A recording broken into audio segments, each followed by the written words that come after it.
In the box. In the box. I gotta get my D&D music background going. Background music. You should look up some sort of fantasy Western themed or just Western themed copyright free stuff.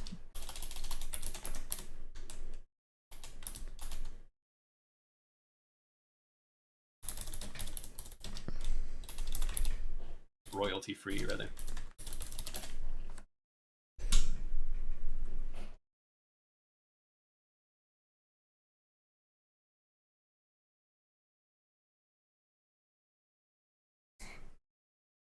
Right, chapter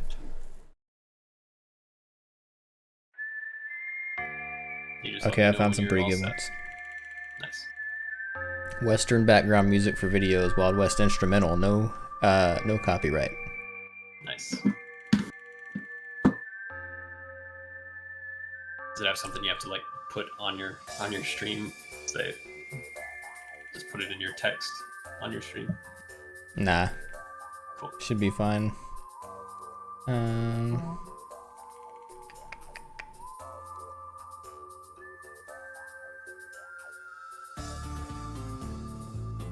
Oh, it's all from YouTube's audio library, so it's fine. I don't know about YouTube's audio library. Yeah, they've got like a whole library of copyright-free music you can use for your background and stuff. Well, that's awesome. It's pretty cool. Pretty cool. That's useful. Helps. Yeah. Support creators. Mm-hmm. I'm just gonna post in Discord real quick. I'll be ready to go.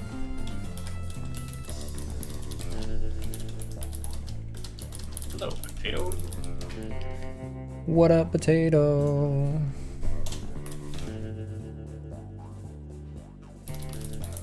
I like to think when he's saying, "Oh hi, monk," it's like from Like Mark. the room. Oh hi, monk. Yeah. Oh hi, Mark. Oh hi, Monk. Okay. All right. Oh hi, Morgan. Hello. All right, if you're ready, I am. I'm ready. All right. Got the music going. Then here we go. 27th of Insummer. 1 day southwest of Vice Gulch. 5 days ago, you left the town of Greyford with 2 other members of your mercenary company, seeking the outlaw known as Claude Gaines. You survived a few dangerous run-ins, losing 1 horse along the way, but also gaining another traveling companion, a half-orc named Steele, who is trying to escape a life of slavery. You found where Claude Gaines and his gang were holed up, and after a violent introduction, managed to make a deal with him that would prevent any further bloodshed. Now, you're expected to go collect your reward from the Sheriff of Greyford, and meet the rest of your company in the city of Craterton. For now, it's the 27th of Insummer, and dawn is breaking. You took the last shift, so you've been awake for the past few hours, but everyone else is beginning to stir at your makeshift campsite. As you eat your morning rations of jerky and crackers, Cornelia is studying her map, while Steele and Jack are packing up the camp and packing the supplies into the saddlebags. What would you like to do? Do I have the larger map still somewhere? Yes. So I can resend that to you. If you scroll up in our Discord chat, it's the one that has the little tiny emblem on it. Oh, yes.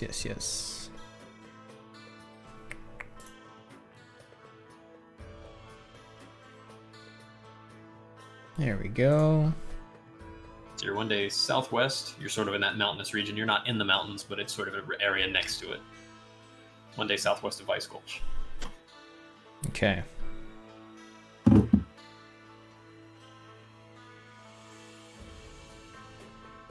Southwest of Vice Gulch.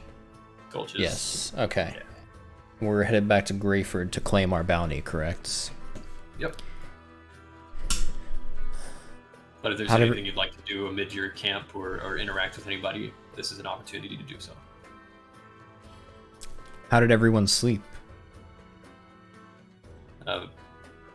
Jack looks over and says, "Well, I slept like a baby, that's for sure. After killing a few people just because I forced my hand to, it's always nice to be able to calm down a little bit and make sure that You're gonna get into nice, smooth level of sweet dreaming. That's what my folks always said. Well, they didn't specifically say you should do that after you kill some people, but they did say that it's a good idea to make sure that you're always getting a good restful sleep by not lingering too far, not pondering too much on some of the things you did the day before. I go over to Steele and ask him how he's feeling. If Steele, is this what you thought you were signing up for? As soon as I knew y'all was mercenaries, I figured there'd be a little bit of this kind of thing happen. But honestly, ever since then this morning, somebody handed me breakfast before. I haven't had the chance to do what I would have naturally done, which was try to start cooking for somebody else. That was nice. It was a little different. Cornelia's a nice lady. I haven't had to worry too much about nothing. I don't sleep real well most of the time anyway, to answer your first question, but I think as for yesterday, I'm glad nobody else had to die beyond those that had to take out right there in the beginning. Honestly, that's how I feel too. I think we handled it in such a way that we came to a compromise that everybody was happy with, but I do regret the actions we took before, knowing what we know now about what their true intentions were. I guess that's the way it is out here. You just don't know when somebody's gonna pull the trigger on you or not, and they don't know that about you neither. So sometimes it just has to happen. Yeah, maybe I could see myself potentially maybe joining you for a little while longer beyond Canyon City, but I think I still have a lot of things to think about. understandable. Well, regardless, it's nice to know that you do have some sort of moral compass.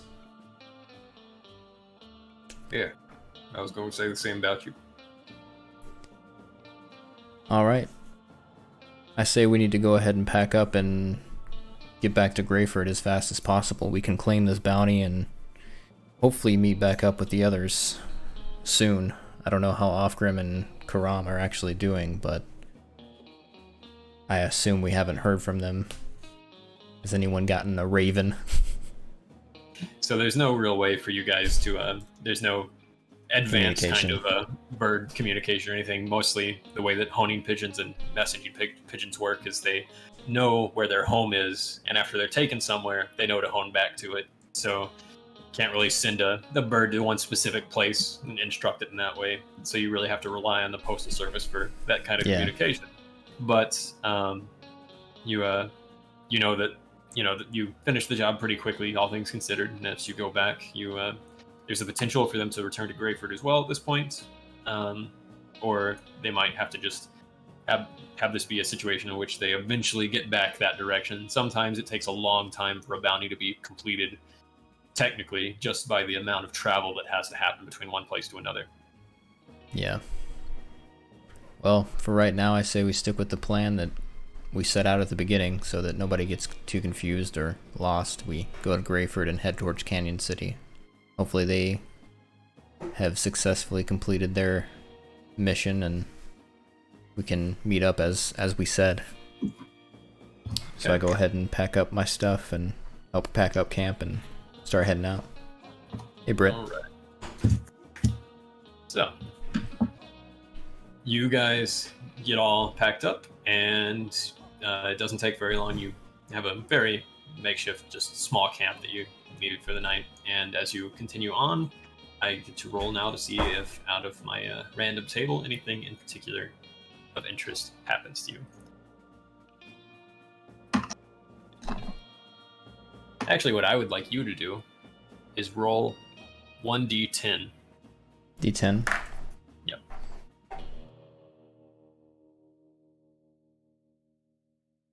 That's a 12. Wrong die. Where's my D10s? It's got to be a little flying saucer looking thing with single digits on it. That one. Yep. I got a 2. Okay. So you guys are going sort of, well, tell me which direction you're headed, which hex you're going into for this day of travel. So I think we're gonna go straight north. Okay. Kind of back the direction we pretty much came through. I want to avoid Sinfield if we can, because they were unwelcoming last time. All right. So you guys decide to go straight north this time. Okay. As you're going along, it's about midday or so, hottest part of the day, when you guys go and find this sort of valley that you hadn't seen before in the midst of a lot of rising rocks and pillars and mesas.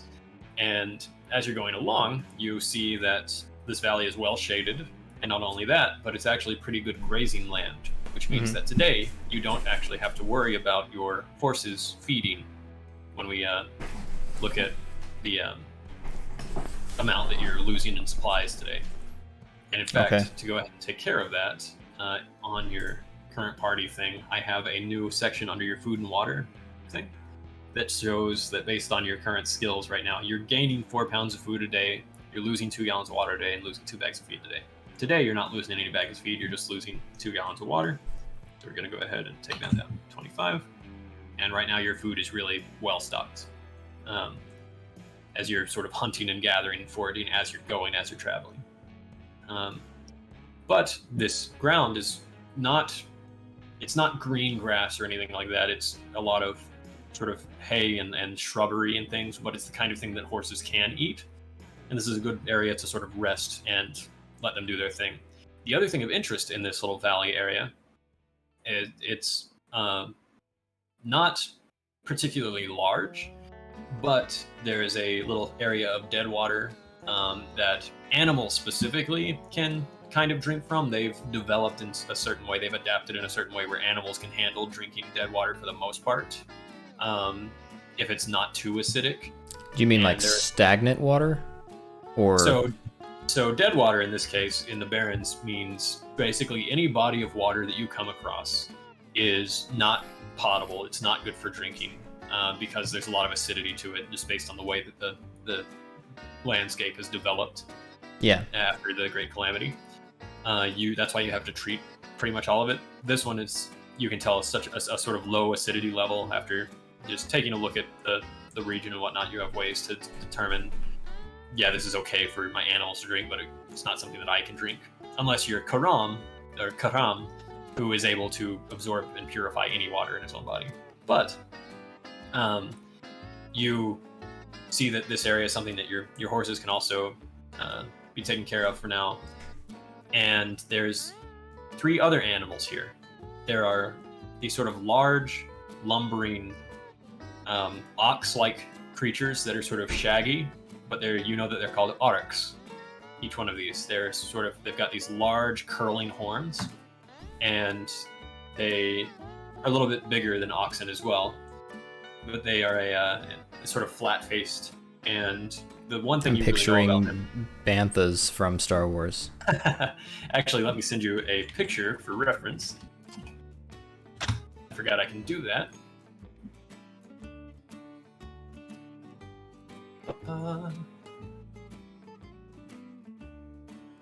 Copy image. I'm just going to, let's see, what would be the best place to put this? Probably just post it in Discord and then I can open the original. All right, there you go. For reference, everyone. Very nice. So there's a lot of these guys. This is the kind of thing where you stand up to this thing's shoulder, basically. There's one of these and 2 slightly smaller ones, and they are sort of grazing in this little valley as well.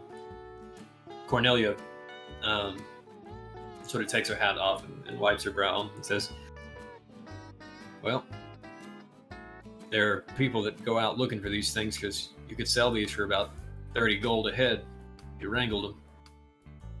But they're pretty strong, pretty tough. It's good money if we felt like we'd be able to do it, but that's an acquired skill." Checking Steel's strength. I look over to Steel and I say, "Hey, Steel, how'd you like to earn a little bit of gold for yourself?" Well, I assume you mean you want me to take a look at that big fella there and see if I could wrangle him up and tie him up so we can take him along. Well, I never done nothing like that, but I reckon I could give that a shot. Heard stories of people trying to do this and breaking their arms. I tell him, well, whoever does the work gets the gold, so we can tackle it together if you want, and we'll split it 50-50. Might be a little bit of fun too. So he seems a little like he's not sure about it, so make a persuasion check. Okay.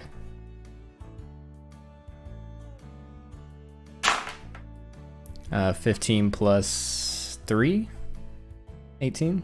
Wait, no, plus 7, sorry, so 21, 22. Kind of nods and says, well, Retta, I'll just take you up on that thing. And so you have him on board to try to do this. You do have 50 foot of rope on you. How would you like to go about attempting to get this thing? All right. I'm gonna fashion like a lasso out of the rope. And I'm gonna say, all right, Steel, what I'm gonna do is I'm gonna lasso the front, and as soon as I get him, I need you to jump on him and pin him. So I'm gonna be holding the front fireball.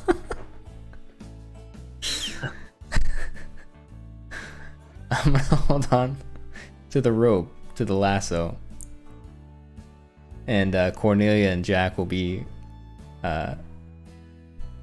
watching. Hopefully, help jump in if we can't handle it. But I think we got it. So you want me to? You're gonna try to lasso this fella, and I'm going to try to just jump on him and wrestle him to the ground. Wait, is do they pay people for these things alive, or like alive? They're okay. Yeah. Yeah, they're work animals. Okay. Yeah, so we're basically gonna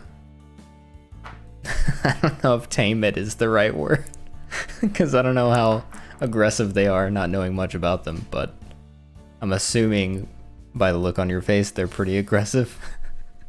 So you know enough to know that they are the kind of things that don't really have natural, well, they do have some predators that could go after them, but they're kind of like water buffalo in that you have to be a pretty aggressive predator to even have a chance in some cases. Because they're pretty confident in their own stoutness. Goes to sell it, he's resting. He had a hard day. Interesting. Okay, so instead I say, you know what? I mean, if they're work animals, they obviously can be tamed. I say, you're right, Steel. That sounds like a stupid idea. I shouldn't have even said it. They wouldn't. I didn't want to say nothing. I'm not used to having the opportunity to Hey, Steel, tell listen. people that I don't like their ideas.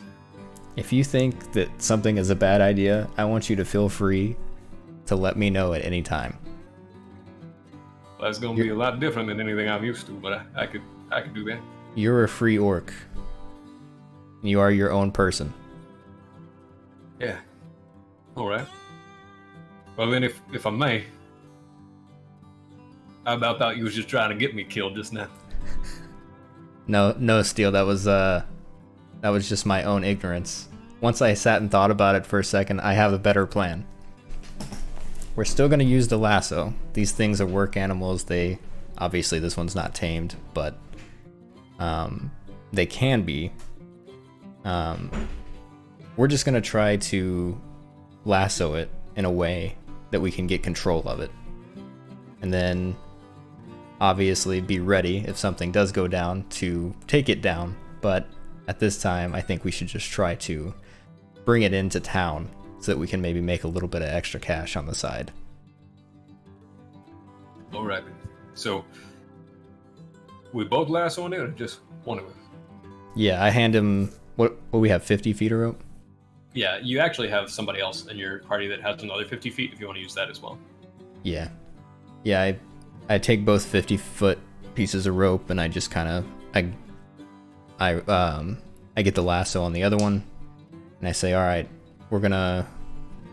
me and Cornelia are gonna be on one side with the lasso. She's gonna help me hold it and you'll be on the other.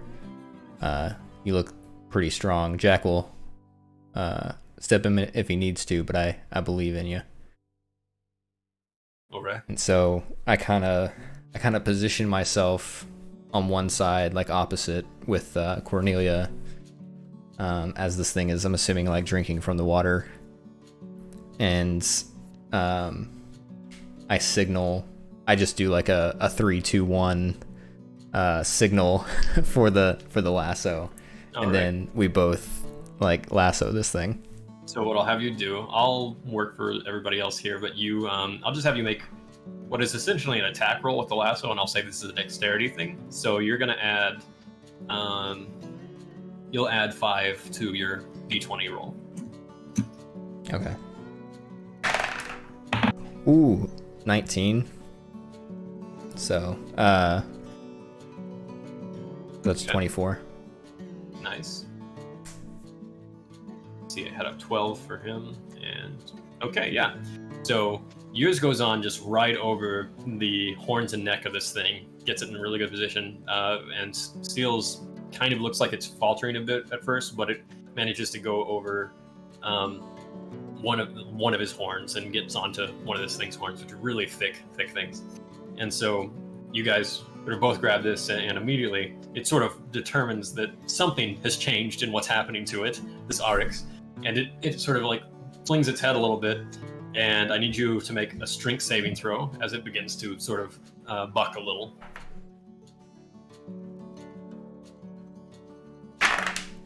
14. All right, and for Steel. Okay. Hey, Dangerous Fear, thanks for the follow. Okay, cool. Let me just fix Steel's thing real quick. Okay. So you managed to barely hold on from being held back up. Or actually, you're going to do this with advantage because you have Cornelia with you. So roll it one more time, see if you get a higher number. Nope. All right. I got a 5. So for you, yours was good enough the first time that you managed to hold on. You sort of slide a little bit on your heels as you're pulling forward and trying to pull back in this guy.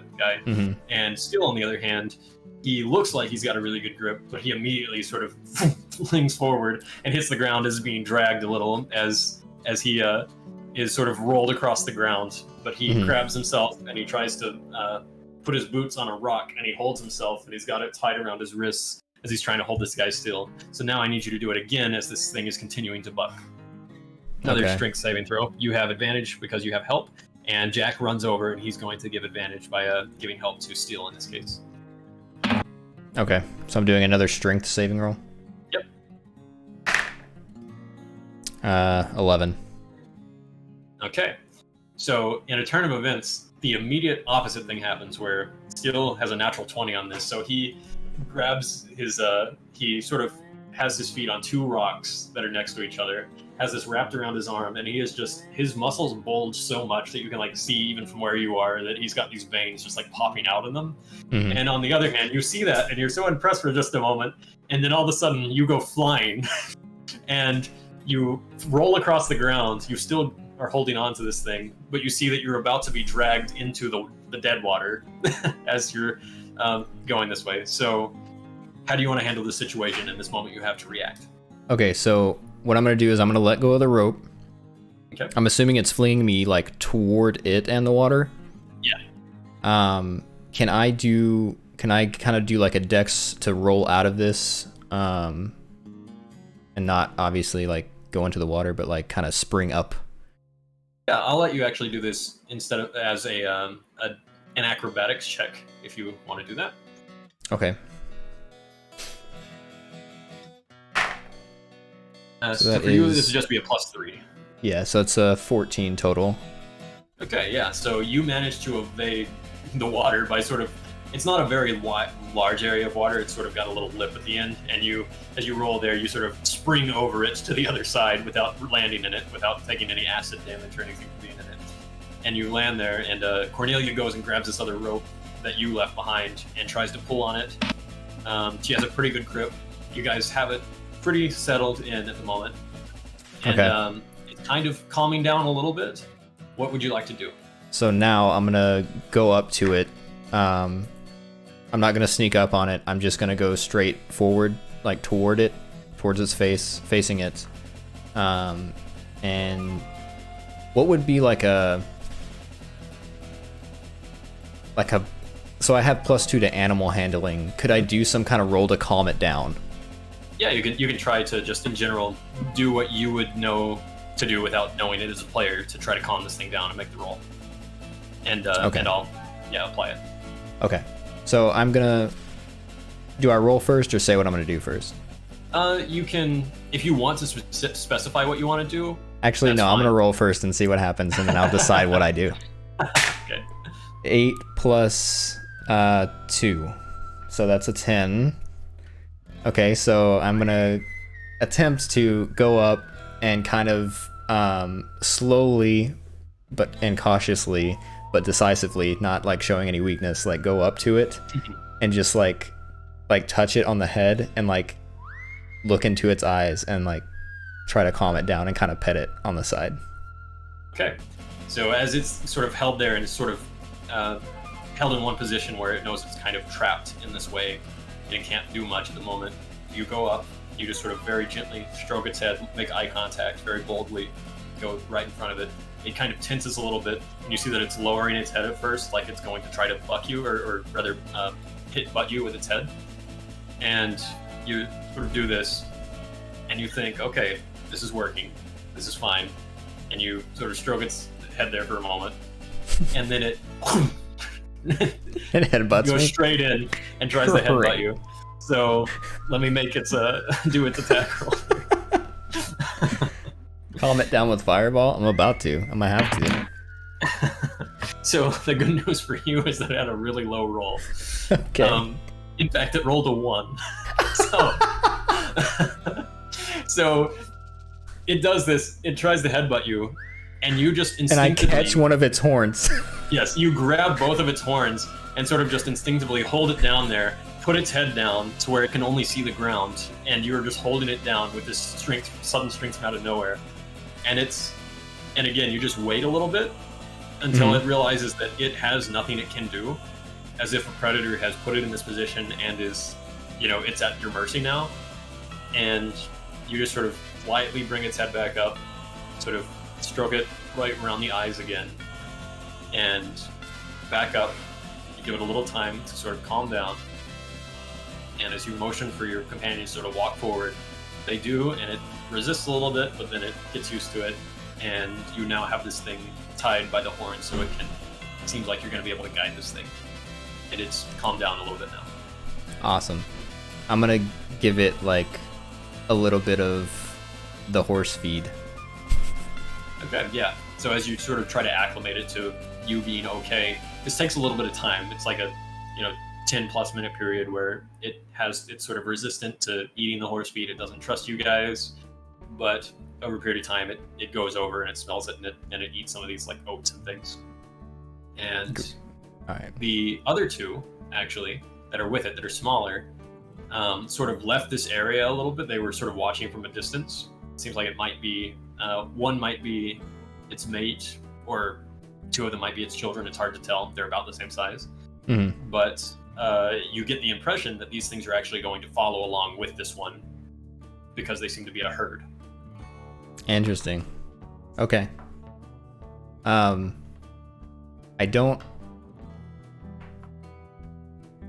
unhook the main one that we have, the big one, but I'm just kind of let that happen with them following us. Yeah. So after a while, you guys sort of realize that this is good.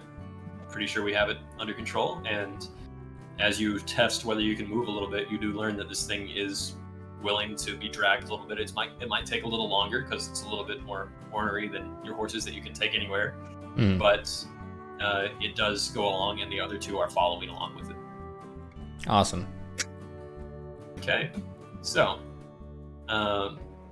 as you guys are going on this particular day, Cornelia just says, one thing we're going to have to look out for is whether there's any other kinds of animals around that might see these things and want to try a meal.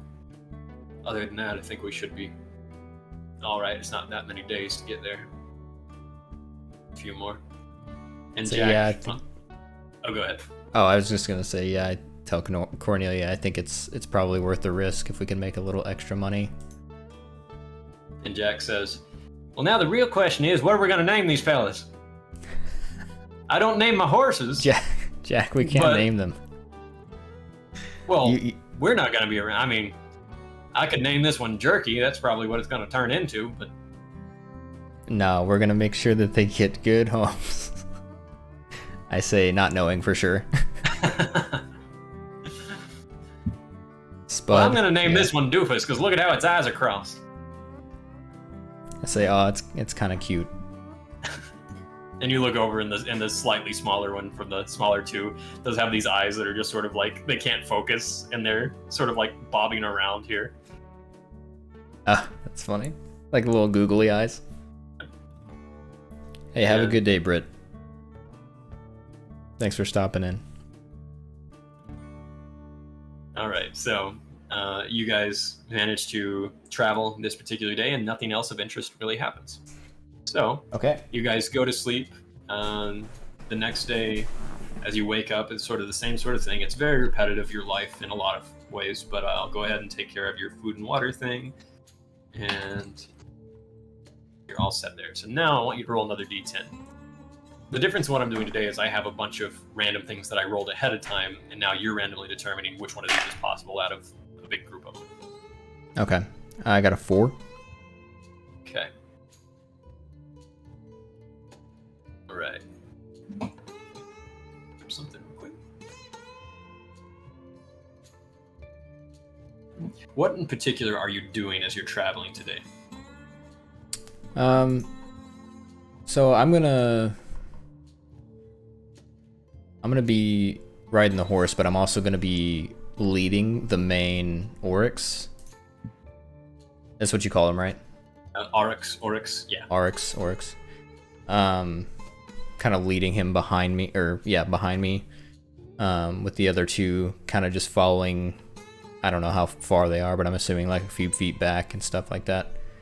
And I'm just kind of, making sure that we're not being followed or anything like that, because we're still in semi-fear that the gang that we just basically knocked over is coming after us, even though we struck a deal. I'm pretty nervous and cautious about the whole thing. Okay. I would like to get, well,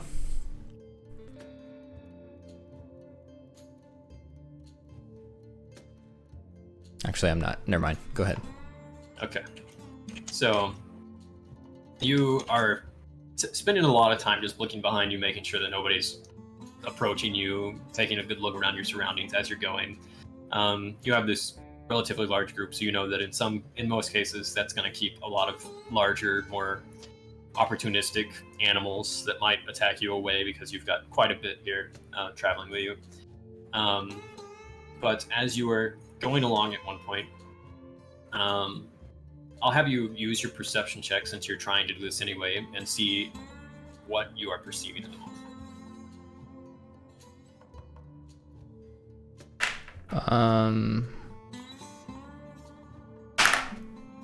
I got a 14. I don't think I have any pluses to perception, do I? Don't know. Passive perception's 10, but yeah, so that means I got a 14. Yeah. Okay. So as you are going I also through... can't be surprised by beasts. Okay. Yeah, you're right. You're going through a particular area of a lot of big sort of bowl-like sandy area that's surrounded by rock formations that are about 20 to 30 foot tall. And ahead you see a few little bodies of dead water and a lot of deadwood trees out here that are just sort of hanging out in the sun. And you know that deadwood trees is sort of a misnomer because the trees are actually technically alive. They're just called deadwood because they're this gray, dead-looking wood that grows really, really slowly. There's a lot of different varieties of them because it's whatever trees were left over from the old world, so they have different shapes and sizes. They just all are collectively referred to in this way because the one thing in common is that they grow slowly and they're gray and kind of gross looking. But as you're going along, nobody else realizes this except for you because of your ability that you can't be surprised. But you are walking through this sandy area and you see that the sand to the left of you, just a few, like 30 feet out, begins to shift like there's something underneath it. And as soon as that happens, what would you like to do? I'm going to kind of alert the others. Are the animals reacting in any way? They don't seem to realize that this is happening. Okay. I'm gonna stop and kind of signal for the others to stop and point in the direction over to my left where the sand is moving. Is it still happening? Yeah, you guys all sort of stop and wait for a moment, and you see that it continues to move and then it stops itself. And it almost looks like something like a small, low to the ground little mound rose under the sand, but the sand just sort of stopped moving when you guys stopped moving. And there's this tiny sand-colored mound that either looks like it is the sand or something very similarly colored. And it's about, from what you can tell, like 7 feet wide in either direction. Fireball? I can't cast fireball. There's no magic. So I'm gonna go ahead and draw my... how far is it, you said? That's about 30 feet from you guys. Okay. I'm gonna go ahead and draw my revolver, I guess. Okay. You're on a horse, right? Yep. Sure am. And then I'm gonna actually, like, signal you for and my... Cornelia agreed to be on one horse, isn't that right? I believe it was Steel and that's Jack. correct. Yep. Yeah, because we only have two. So I'm gonna just start slowly going forward again and watching if this thing moves. Okay. Yeah, as soon as you have your eyes stuck on this thing and you begin to walk again, and just a few paces in, you see the edges of this thing come up.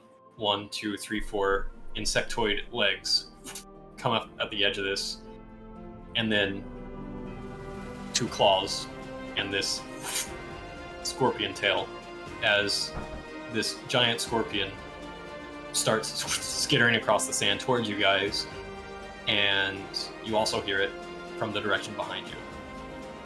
So, Okay. I want you to look at the battle map, Okay.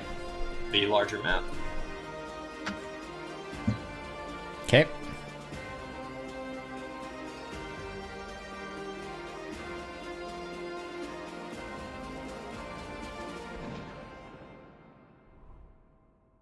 Okay.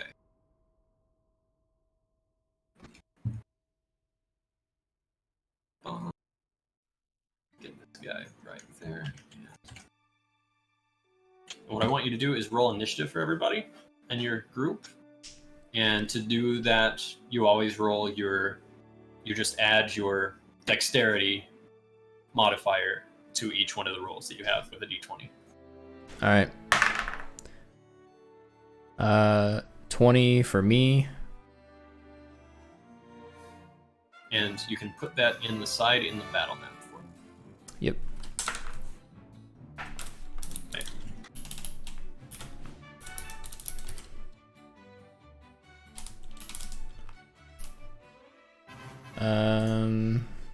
Jack 6 plus 4, that's a 10.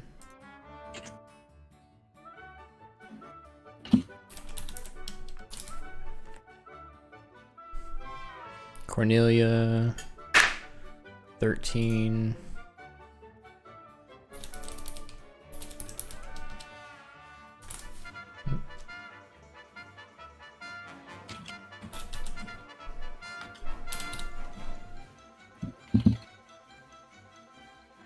Oh, sorry. I see what you're doing here.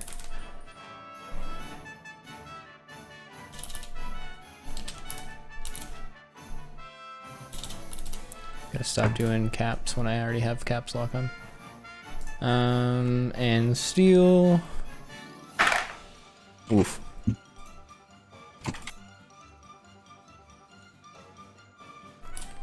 So 4 for steel. And he's ST, okay. Alright, and let me roll for the scorpions. Are you gonna arrange them, or do you want me to do that? Yeah, you can go ahead and arrange them.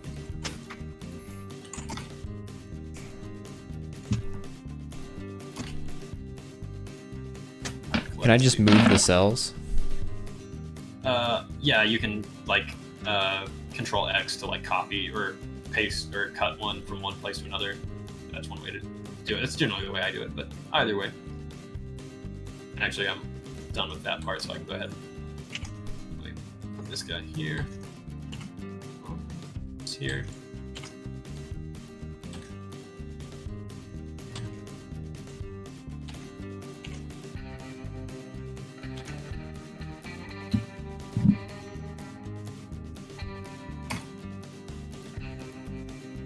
Okay. So, you are able to react before anyone else, and since you alerted everybody, nobody's surprised. It is your turn. What would you like to do? So immediately I'm dropping the lasso out of my hands to let the large oryx free, and I'm pointing and I'm gonna shoot at the scorpion. I'm doing giant scorpion 1. Okay. Wait, what is? Oh, never mind. All right, so 11 plus 6, so 17. That'll hit. And it is 2d10 plus 3.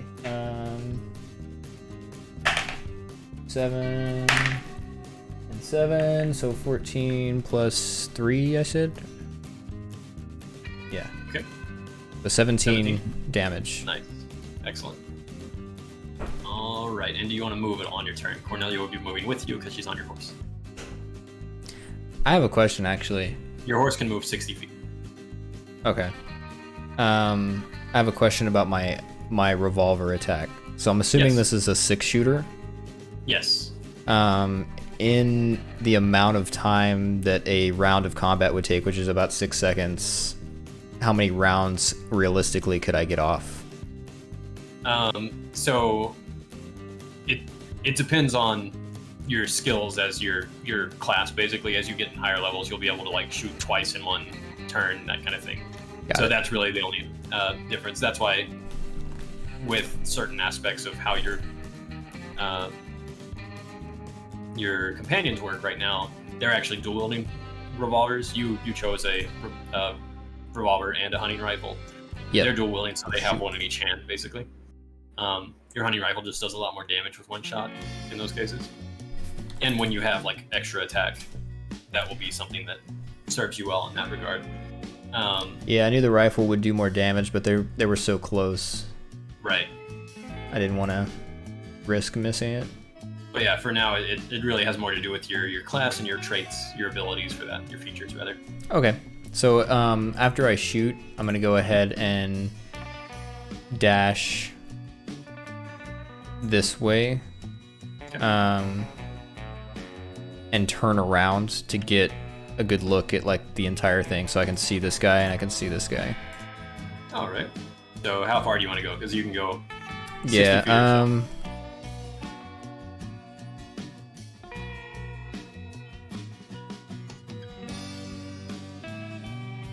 That's also your revolvers don't have as much effective range as well. Right. That's the other issue. I mean, I could get far enough to make like a hunting rifle shot, but that's like really far. Right. And Cornelia also has a hunting rifle. Yeah. If you wanted to do that. Is this blocked? Is this a blocked area, or can we go through here? You can go through there. This area here, the sort of slightly darker one, is a -5 elevation from the main elevation. Okay. -5 feet. Okay. Yeah, I'm actually gonna dash like this way then. Where would you like to be?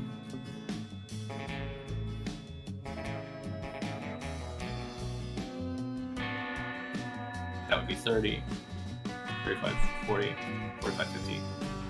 Yeah, I want to be enough to where Cornelia can get a good shot with her rifle. Like here or something? Yeah. Okay. That way we can still see everything that's going on. Yeah. Okay. And okay. And in that case, and Giant Scorpion 1 move then. So take a look at their intelligence. Yeah, that's what I thought. So this thing is running after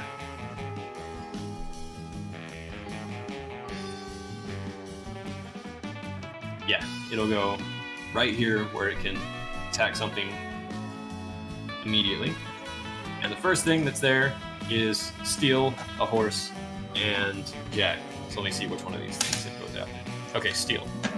So no, Steel.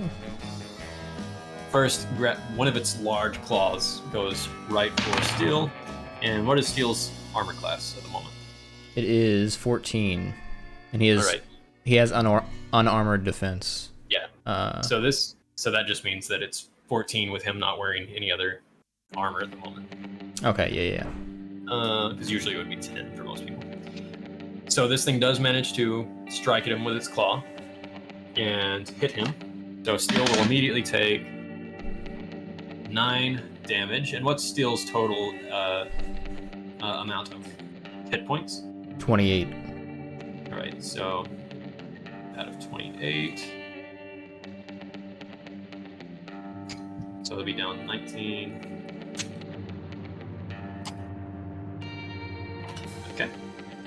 And then he needs to make a... Oh, he is grappled by this claw. Okay. And He's then gonna make a strength saving throw?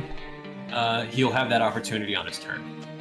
Okay. And then the Scorpion also goes for Jack with its other claw. And what is Jack's AC at the moment? Jack's AC is 16. Okay, so this thing hits Jack as well. And oh my gosh. Jack goes down by 6 points. What's his total? Or 22. his total amount usually? 22. So 22 minus 6. Alright, he's going to be down to 16 out of 22. And lastly, with its last multi-attack, it tries to make a sting attack. And I'm going to see which one of these guys it tries to sting. It's going to be one in claw. It's going to try to sting Jack. Alright. This time, though, Jack, even though he's in this claw, the stinger goes right in towards his chest, and Jack kind of just pushes himself backwards as much as he can in this claw for the stinger to just sort of bounce against his own claw and not hit him.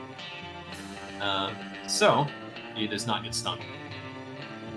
Thank goodness. Which, I might add, is a really good thing to not have happen to you by a giant scorpion. A venomous creature. Yeah, that sounds like he dodged a... Or I don't remember if venomous or poisonous means the one that it does it to you, but whichever one. One of them is, it's like venomous if you bite it and you get hurt, and the other one is if it bites you and you get hurt. But there's a difference, and I don't remember which one it is. Yeah, poisonous would be if you bite it. Alright. So they are both grappled. So now, let me look up the grapple condition for 5e real quick, just so I can make sure I understand how that works. So I have to look that up every time. Creature is large as an orc, small enough to be grappled by a claw.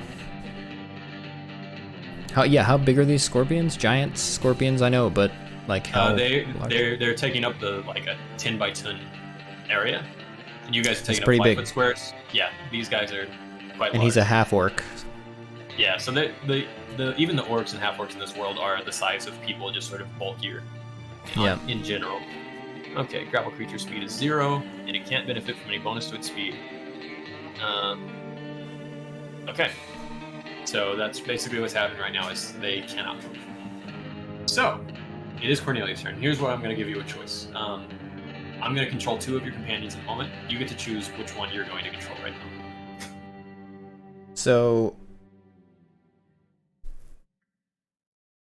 I would actually like to control Steel. Okay, great. So for Cornelia, she goes ahead and what's up? She's going to take a shot at the scorpion with her, let's see, 5, 10, 15, 20, 25. She's within range to try to get 2 shots off with her revolvers. Okay. So the first one's going to hit, and the second one is going to hit. So let's go ahead and roll this real quick. Altogether, she's adding 3. She gets quite a good bonus to attacks made to hit things because of her class. Okay.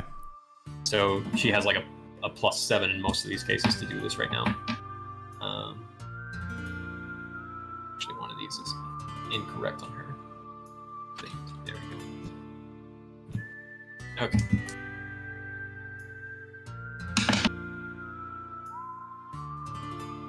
So in total, she does 20 damage to the scorpion with her 2 shots. So it's going to go down to 37. But it is still up and kicking and clawing and striking. She did 37 damage to it? No, it already had 17 damage from oh, okay. You. Oh, that's right. Okay. All right. She only did 10. And holy crap. Okay. She... Well, let me check her abilities real quick. Yeah. Okay. And she is actually going to jump down. No, she's going to stay on the back of the horse, but she's going to use her action surge. She can do this once per short or long rest, so she can just go ahead and take 1 additional action, and she quickly puts her revolvers up, grabs her hunting rifle, and tries to get a shot in with that. She is going to hit.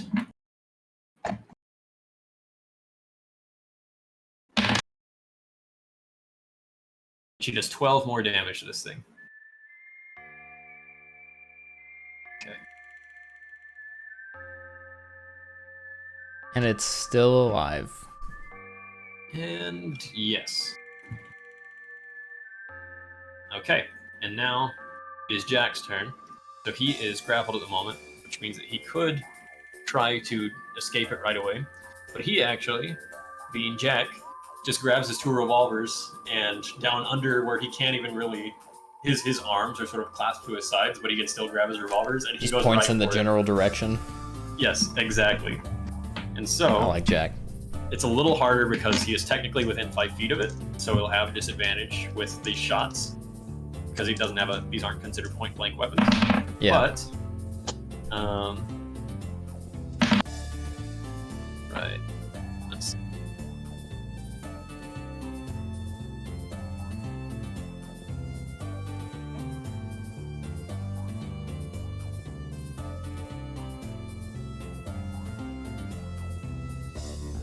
Unfortunately for Jack, he tries really hard and he gets really close, but this thing just sort of like one of the bullets misses completely and one sort of just scrapes the edge of the scorpion's armor and this chitin and goes off to the side and doesn't do anything effective to it. So Yo, Lunar, thanks for the follow. he does not do anything particularly well in this case. So Can Jack also use one of his dirty tricks? when he hits a creature with an attack, yes. Oh, he But missed though. He missed both. Yeah. Yeah. Okay. Let's see if he can. Okay, yeah. So that's what he does for now. And then the other scorpion comes through, and the first thing it sees is this big meaty creature in front of it.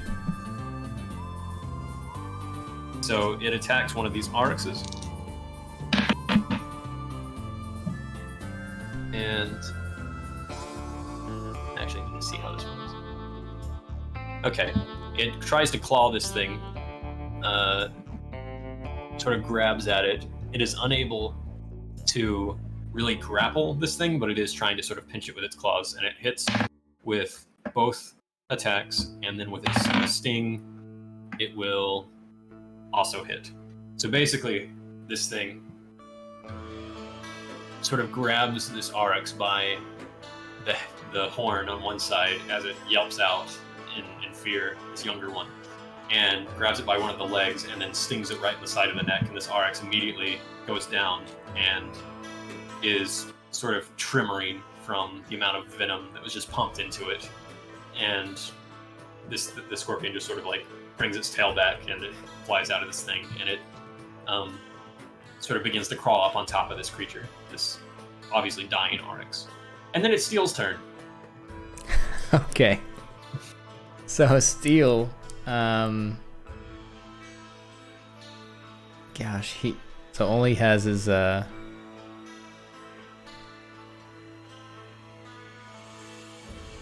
Steel's whole thing is actually unarmed combat. He's pretty yeah, I know, that's what I'm looking at right now. So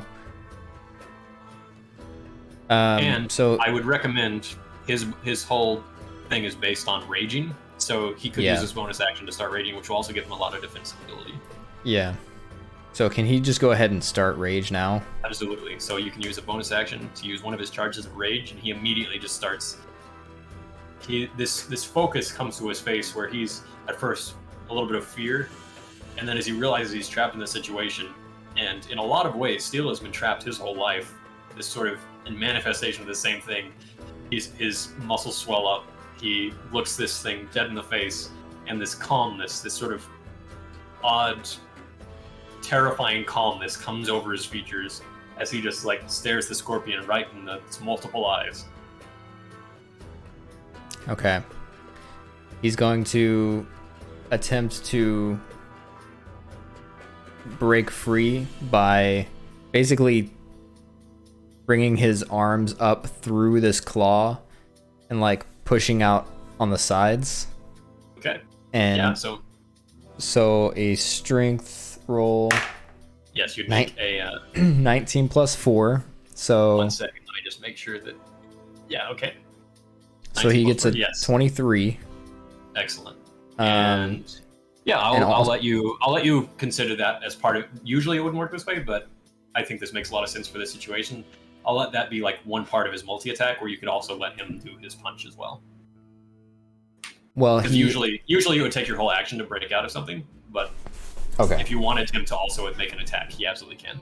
Well, so basically, I wanted to do it in a way that it was his attack. So what he's gonna do is he's gonna take this, he's gonna push the claw apart and like break the claw as part of his attack, because he's using his hands as part of his attack, and he's in rage. You said it was a 18 plus 4? It was a 19 plus 4. Okay, yes, absolutely. Go ahead and roll a 1d8 plus. Actually, this will technically be a plus 6 instead of a plus 4 because he's raging. Because if you look at the rage bonus, he gets a plus 2 to damage. You say plus 4? It's going to be a plus 6 now because he's raging. Plus 6, so it's a 9. Okay. So, he immediately just grabs this thing by the claws and rips this thing onward, and one part of this claw actually rips off of the scorpion. So it only has one claw to use now. He does 9 damage to Scorpion 1, and let me go ahead and put that in here, 49. So since he has his multi-attack, can he use, like, as his second attack, the piece of the claw he just ripped off? Sure. I want him to, like, swing at the tail of this thing. Absolutely. Yeah, go ahead and make that attack. We have plus 6. So, dirty 20. Okay. And roll a d8 and add 6 to it. D8... That's not a D8. So a 10. Okay. Ordinarily, this thing would then make a Constitution saving throw, but how do you want him to kill the scorpion? So I want him to swing this part of this claw that he's ripped off with his bare hands at the outstretched stinger that tried to hit Jack. And as it cuts it off, it kind of flips into his hand, and then he like pokes the scorpion in the eye with it. Okay, nice. He sort of takes this, cuts off the end of the stinger, flips it in his hand, right in one of these eyes in the front of its carapace, and the scorpion doesn't really shriek or anything. It just dies. And they immediately are both let go of these claws. Jack, the horse in particular, is terrified by what just happened, and kind of moves a little bit out of the way here. Okay, yeah. But there we go. I imagine that they wouldn't be able to dash or anything yet because they use their attack or whatever, but yeah. Well, technically, Steel has not used his movement yet, so if you want him to move, absolutely you can. Yeah, I need him to get to us. Okay. All right. So that happens. Everybody's dropped their... Are they dropping the rope for now, or are they not? Yeah, I mean, the only one we had roped was the one, but I do want... Steel is kind of like still holding on to this claw of the scorpion as he's like riding away. All right, I'm gonna add that to his inventory as half giant scorpion claw. Just imagine later on he's just gonna have it like slung over his back like a sword. All right, and then it's going to be the Aurochs' turn. And so they are going to get as far as they possibly can from the scorpion and all the danger that's here around them. And they have quite a bit of movement. So the good news for them is they have 50 foot of movement normally. So they just sort of 5, 10, 15, 20, 30, 40, 45, 50. They can get on out of there. And it is Givik's turn now. So at this point, I am counting the Aurochs as lost right now. And I yell that we need to get we need to leave because these things are like so freaking powerful, and Jack's already pretty hurt. All right. And Jack sort of says, "What? And so is Steel. No, I'm not too bad." I say I don't think you're thinking straight, Jack. You and Steel were just badly hurt. All right. So Steel does say, "Hold on, I want to make my money, so we could still get these animals by the time that one's done with the one it's poison."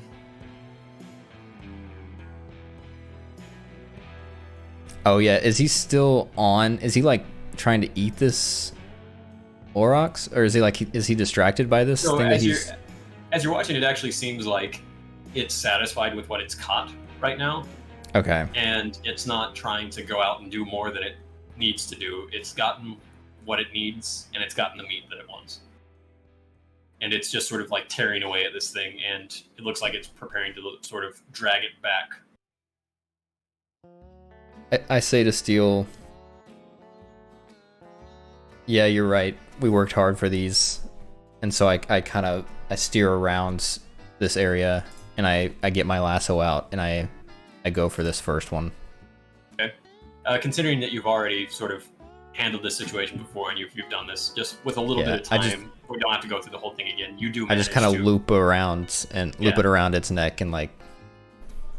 Yeah, you manage to get this guy again, and are able to get on out of this area without any further issues. Could all shoot it at once. Unfortunately, that's not how it works. Yeah, so let's see how many. Keep track of how many bullets you used just now. Already. Or did you already? Givik only used one, so I already addressed mine the first time I shot. Okay, so the rifle ammo for Cornelia, she used 1, and she's down by 2 there. And Jack is down by 2 as well. Okay. So, as for XP for this particular situation, 4 of you. You're all getting 175 each, so your group XP. 3.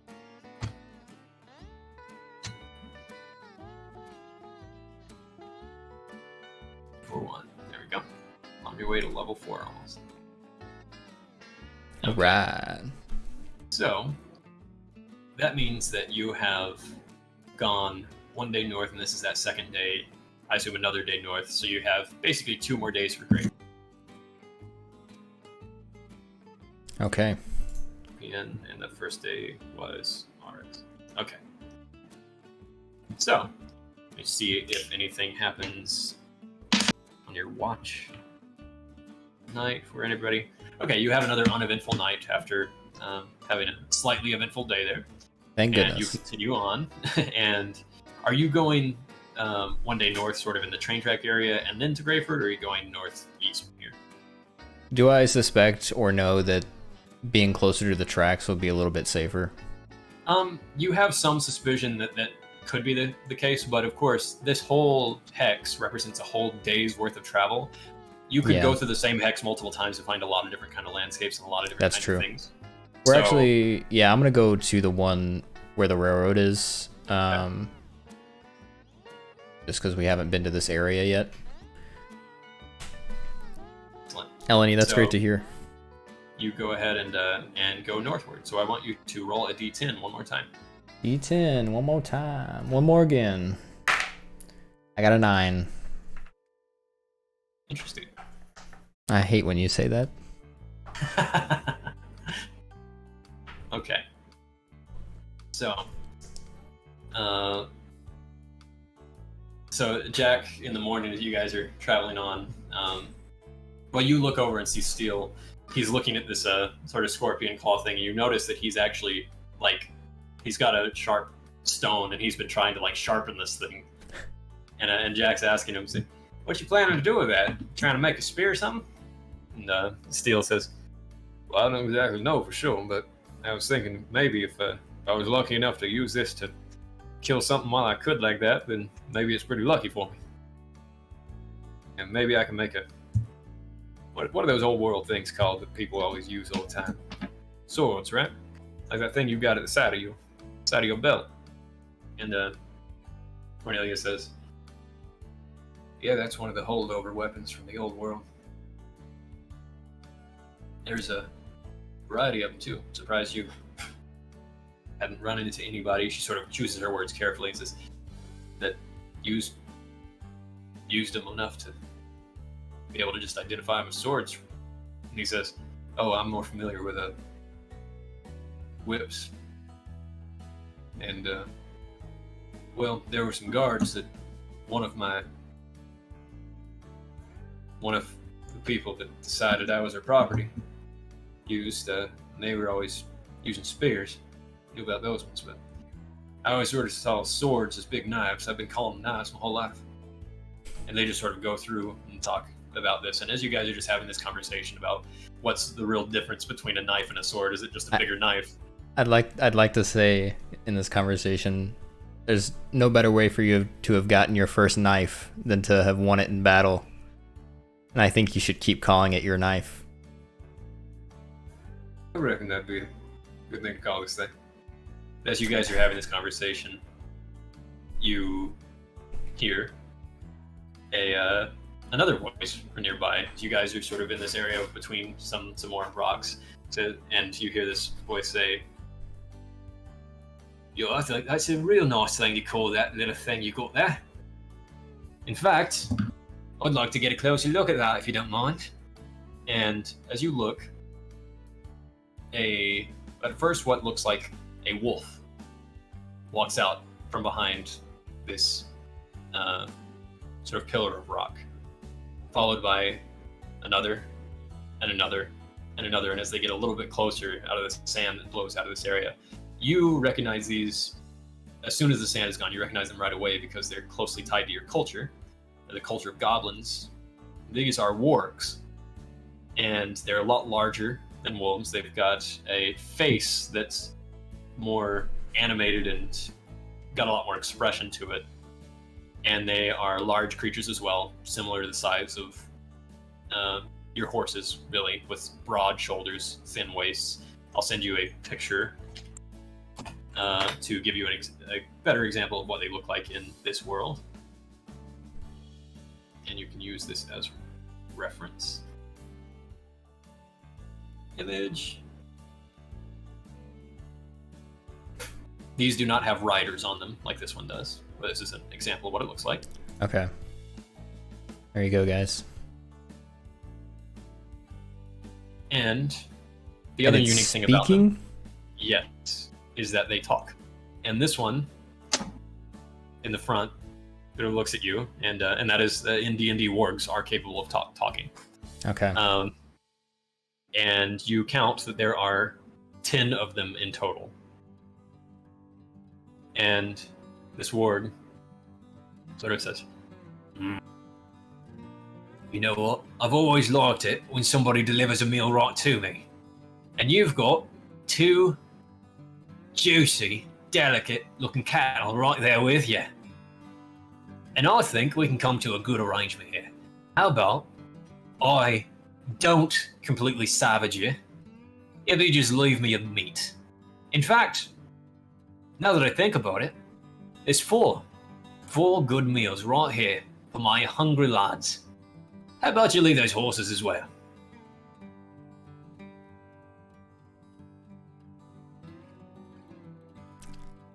Oh my gosh. With my survival and like animal handling, do I think these are pretty? I mean, they look pretty tough, obviously. Do you know that? Yeah, actually, I want you to. You'll have advantage on this because you're closely tied to this culture. And wargs are often used as mounts for like Pale Hill and the goblins of hobgoblins of Pale Hill, but they are kind of considered people in a way in this world. Yeah. But you can use your. You'll have an advantage on this and make a. I'll let you choose history or animal handling, sure, whichever one you want to do. Either way is +2. 17 was my best roll. You know that they're extremely opportunistic And much like the stereotype about bugbears, another kind of goblinoid, you know that they sometimes have a lot more bark than bite, and they like to bully people if they get the chance. And this is a stereotype, but in your experience, it's a provable stereotype. Yeah. I kind of glance over to Cornelia and see what her reaction is at this time. She's just watching this one in the front really closely and making eye contact with it. And seems like she also has the idea that you've interacted with goblin culture a lot more, that she's letting you handle the situation. I say,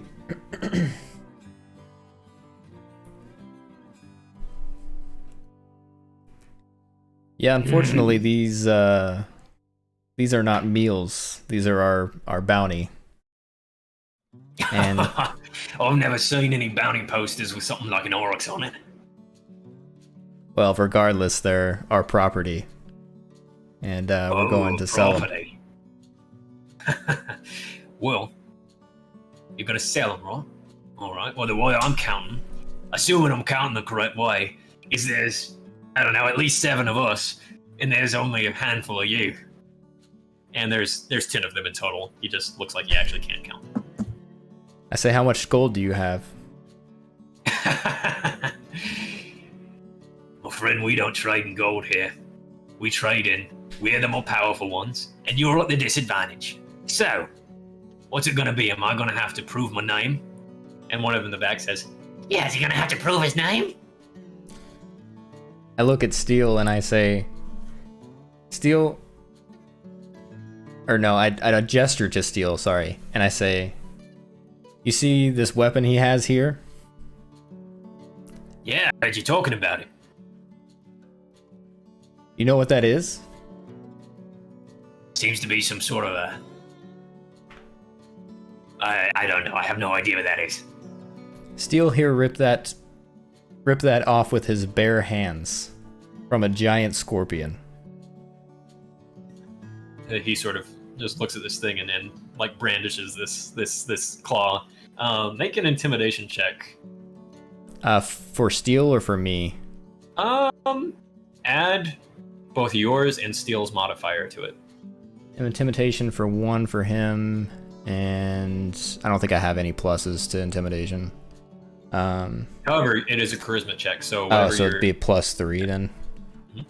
Mm-hmm. Okay, so it's a 23. Okay, so you sort of say this, and he sort of just takes this thing, holds it in his hand, is watching, and everybody's just focused on this guy. I liked Steel to also be picking his teeth with one of the little barbs on the.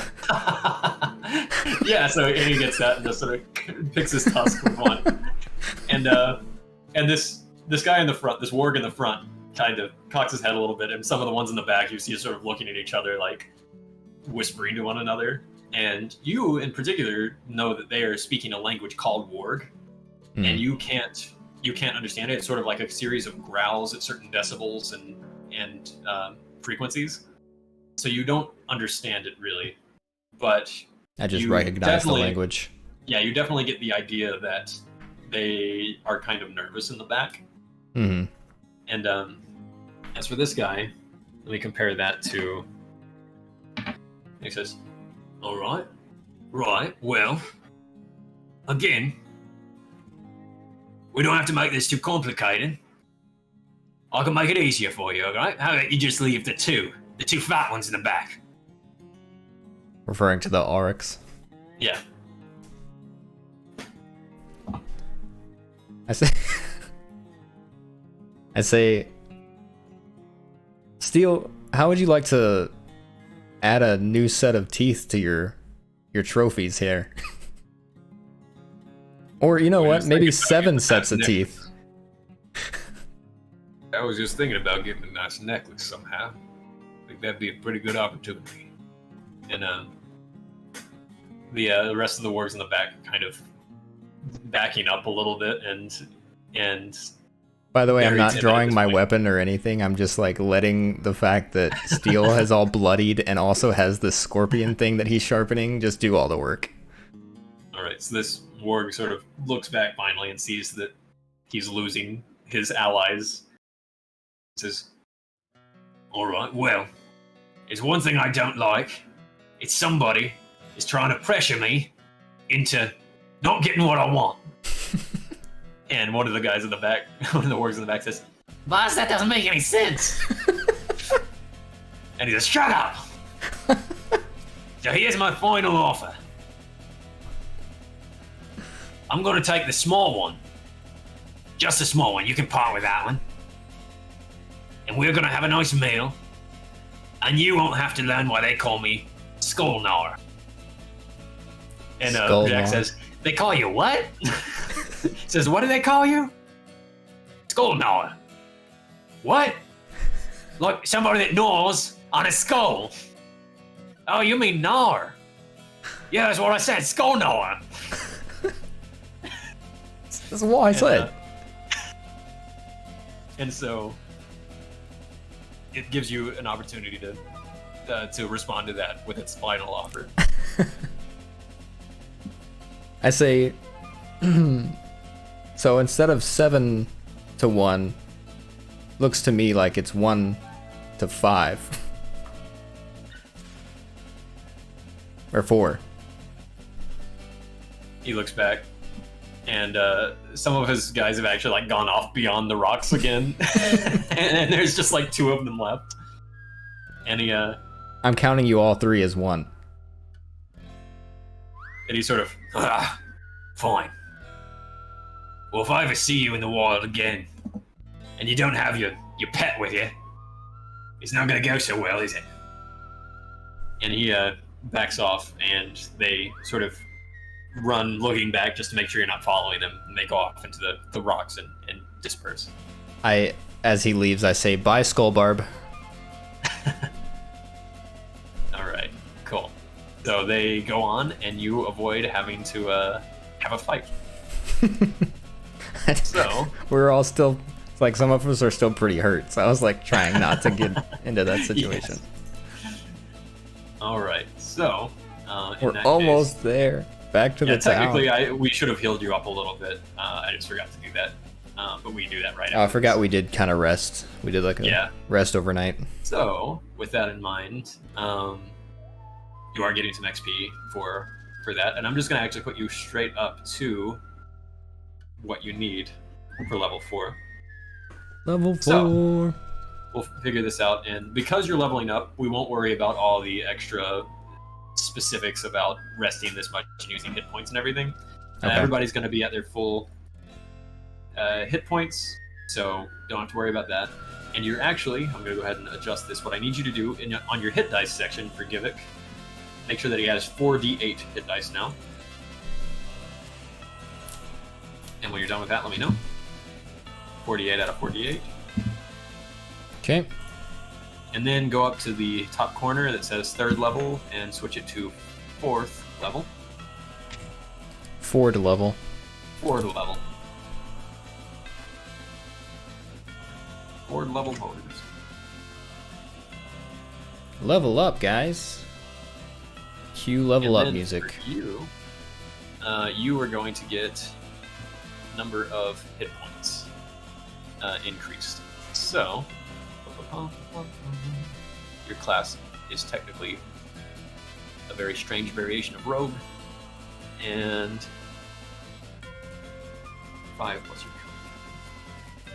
So you're going to get 7 more hit points than you have right now, so you should be up to 29 out of 29. Let's go. And lastly, at 4th level, you get your ability score improvement, which means that you get to choose either one of your ability scores, that's strength, dexterity, con, etc., and increase it by 2 points, or you can choose 2 different ones to increase by 1 point each. I am going to do...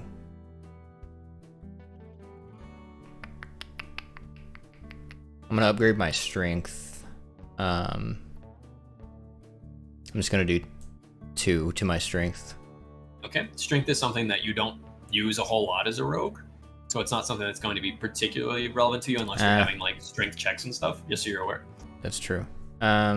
Dexterity, Constitution, and Charisma are your main ones that you're going to have a lot of focus in, and sometimes for interacting with other people, Intelligence and Wisdom.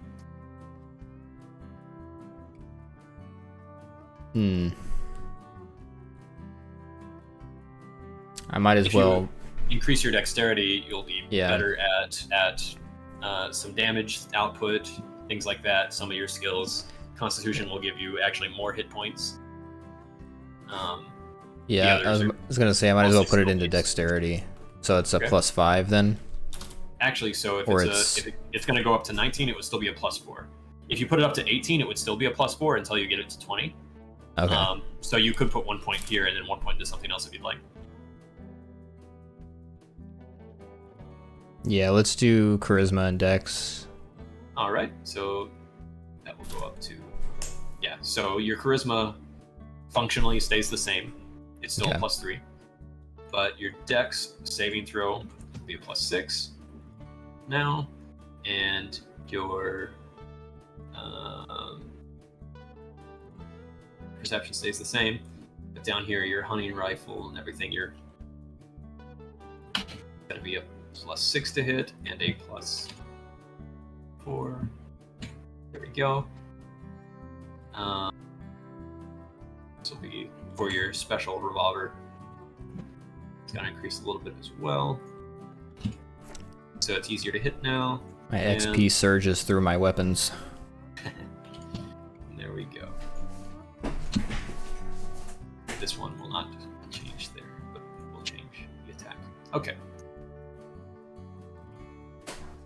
And I will work on your other guys later, so it's not just part of the street there. But they will also be. Let me make a note for myself. Level up companions. Okay. So, you have. So the next day you should get into Greyford, assuming that nothing terrible happens at night here. So let's find out. We'll see. Did we go ahead and heal everybody? Yeah, so go ahead and so everything on the map we don't have to worry about. That's usually where I keep track of that. So everybody should have all the hit points and everything they need. Yeah, so everybody else is good. All right. So, you want me to roll another D10? Roll a D100 actually. D100? Roll the 2 dice with each other that both look like D10 shapes, and one's gonna have double digits on them, like that, and one's gonna have single digits, and you roll them together. Okay.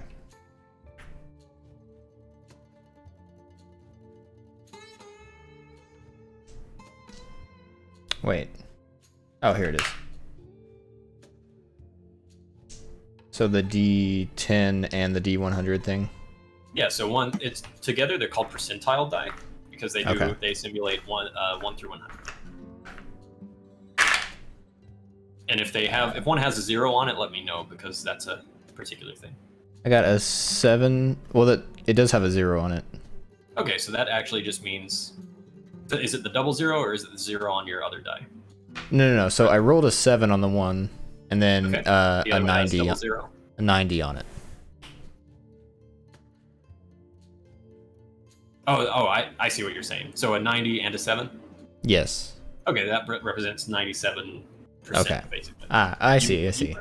You are good. So nothing bad happens in this particular day. You're just going into the town. You actually find the railroad tracks, and you get to follow them for a few hours until finally you are back in Greyford.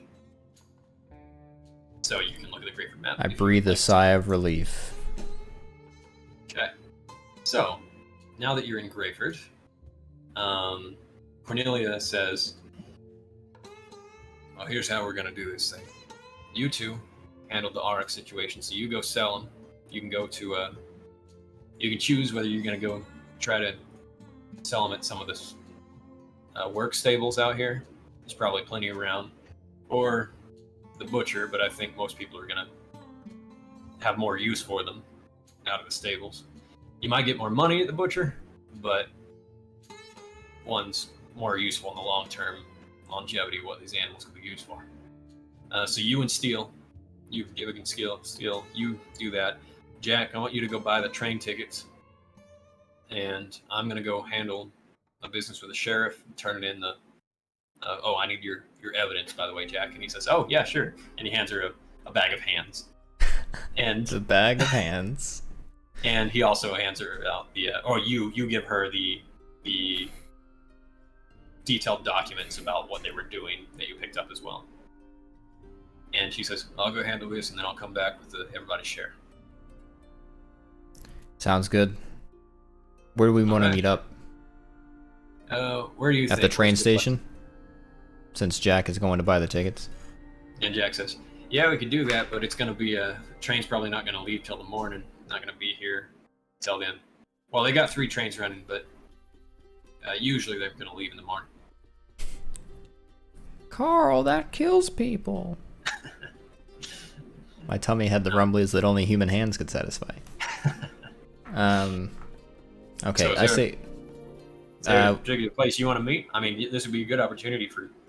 Steele, you ever been to Grayford? Steele says, "No, sir, I've never been out this way." Oh, I say...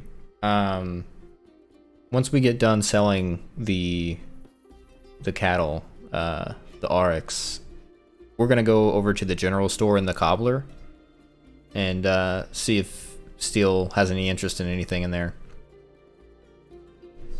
All right, sounds good to me. I'm gonna go get those tickets.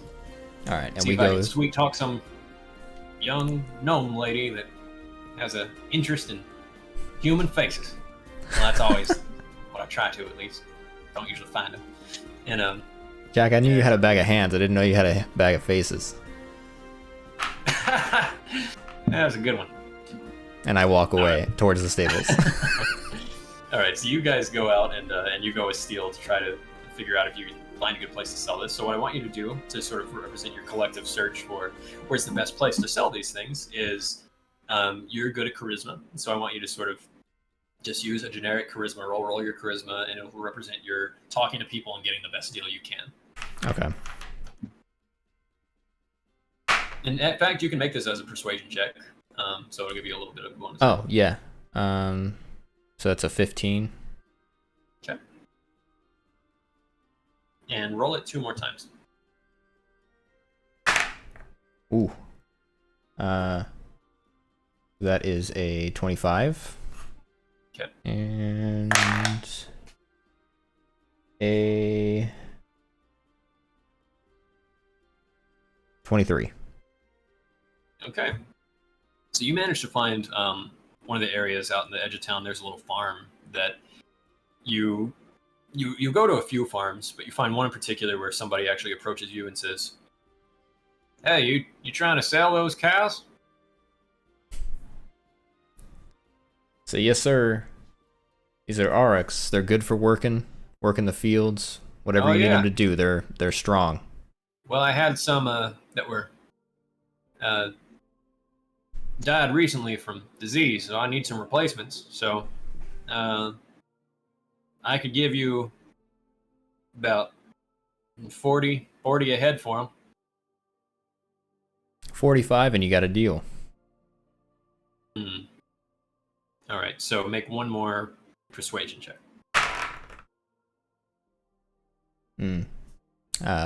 15. How about 43? I shake his hand and say, "You got a deal." All right. So how do you want to split this gold equally between the two of you? So it's Yeah. 43 to each person? Yeah, actually I want to give Steele 43 gold. In total, you're getting... Hold on. 86. All right. How much do you want to give Steele? I want to give him 40 of it since technically everybody helped get these. But I'm going to give Steele like most of my part of it. All right. And how much are you going to give to everyone else? I'll just split up the rest of it 3 ways. All right, so that'll be about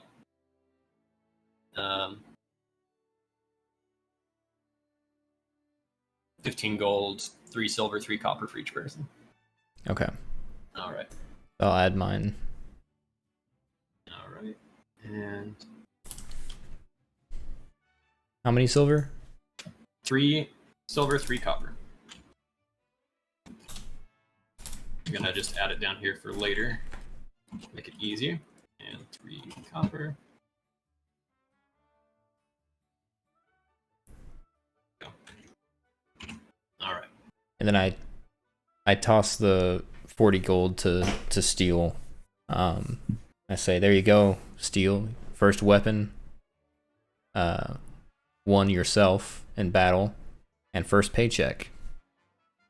Steel sort of looks at this and has this moment where you can't tell at all what he's feeling or what he's thinking.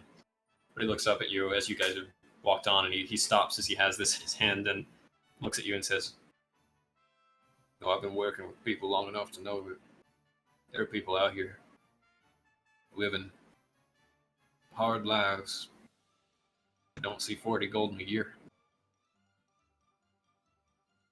Who's made it from going out and happening to find some cattle. And then we're about to make more gold from doing a job for somebody. And I've never even held money."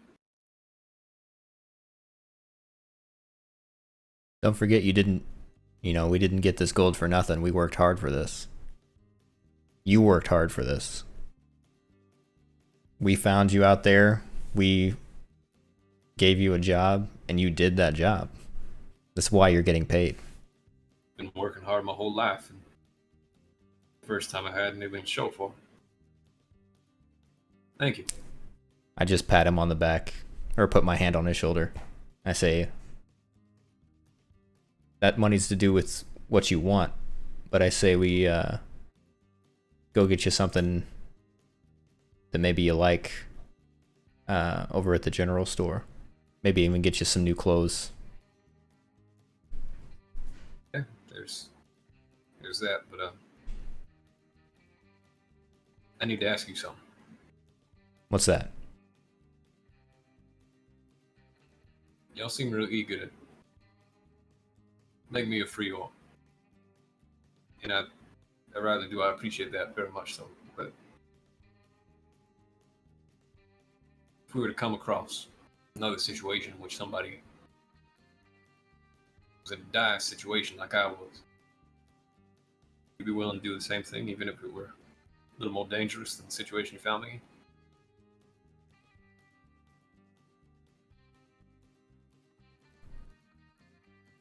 Our views as a group on the whole situation with the slavery is pretty much the same, in my opinion. We don't like it. I myself, being a Duskin, have been looked down on basically my entire life. So it doesn't sit well with me when I see that situation, someone else in that situation. So if the opportunity arose, and just in my head I'm thinking he's obviously thinking about a specific person or instance, if the opportunity arose to help someone who really needed it, then yes, I believe we would. I was just wondering. I don't get many chances to just, what do y'all humans call it? Shoot the breeze? Haven't done it so much. Shoot the nice. breeze, small talk. Yeah. Well, Feel free to anything that's ever on your mind, Steel, to let us know. We're a group of mercenaries, but we're also a family. We've been together for a while, and if you want to be, you're part of that group now. You're part of that family. Work liberation mission and go. Yeah, I'll keep thinking about that. Thank you. But yeah, let's Let's go take a look around town, man. That's what you were suggesting. Yeah, whatever you want to do. And I kind of, I wouldn't even know where to start. Why don't you show yeah, me? I lead him over to the general store in the cobbler area, and the worker. There's like all these places where we could get him like some new clothes or shoes or whatever he is wanting. I don't know what half-orcs wear. All right, awesome. So as you essentially spend a lot of this day sort of having him walk around, and you notice that there's a lot of times that he sort of feels unnerved by Vin Diesel shows up. he Family. feels unnerved by being able to be out in public in the way that he is right now. And he's got the thing pinned to his shirt that you guys have provided for him, the letter that says that he's a free orc. But he every once in a while, you see other slaves in this area that are the shoe shine boys, some other people that obviously have their slaves that are just, some of the slaves have a little more freedom and autonomy to go out and do things than others. They're going out and buying things for them and returning to their homesteads, that sort of thing. A lot of them are going into town and then going back out because they live at the farms. But you manage to get him to places where he can spend a little bit of money to get nicer shoes. So he gets some boots. He gets some clothes that Not aren't as strong ripped as apart family. in the back, and he even finds a good hat, a wide brimmed hat that he can wear so that he can keep the sun out of his eyes. Looking good. And at one point, you guys sort of he ends up getting this whole outfit, and they looks like he's fitting in a little bit more with the idea that he's one of you guys in this way, that he's free to buy what he wants. But as you guys are sort of sitting out here outside of the cobbler station, he's trying on these new boots and making sure that they fit well. He's sort of stretching his feet in them. You hear over here near the leatherworker and the tanner station, right in this area, that there is some commotion going on, and there's the person that is obviously the tanner. He smells really bad. He's sweating. He's got his stuff on. He's got this grease all over him and some dark dyes all over his apron. He's here talking to somebody that's just delivered this particularly large box, this crate. And he's saying, "I'm telling you, I didn't order no crate. I don't know what this is." And this man with this wagon says, it's a gnome actually. He's with this wagon. He says, "Listen, sir, I just did my orders. I got paid to deliver this crate here by somebody that said they wanted it right here to be able to be brought to your store, and that's it. They paid me well, and it's already been paid for. You don't have nothing to deal with besides this. You don't have to pay anything else. So why don't you just take whatever this package is? Because I am so tired of lugging this thing and having my horses strain this whole time to get this here, and just take the gift. I don't know who it's from. I don't care who it's from, but it's yours now." And so this man says, "Well, all right then." And so this this gnome goes off with his these horses that look really, really tired on this wagon from carrying this really large box. This box is a lot taller than it is wide. It's about 10 foot by 10 foot square, more like this right here, but it's about 15 feet high. It's this thing that had to be brought over here. Obviously very heavy. And this guy just is looking at this. Does the wagon say Wells Fargo on it? It's a BPS wagon, so a Barrens Postal Service. Yeah. And that gnome gets out of there, and this guy's just looking at this with another, like an apprentice or something, a dwarven apprentice, and they're just looking at this, trying to decide what are they supposed to do with it. And so you watch them as they like get crowbars out, and they're trying to like open this thing up, but they're having so much difficulty even opening this thing. Anyway, you guys just sort of watch this for a moment. And find that kind of interesting for the time being. Is there anything else you'd like to do right now? If steel's all set, then no, I don't think we're good. I think we're good. I do want to approach the tanner though, and the apprentice, and just ask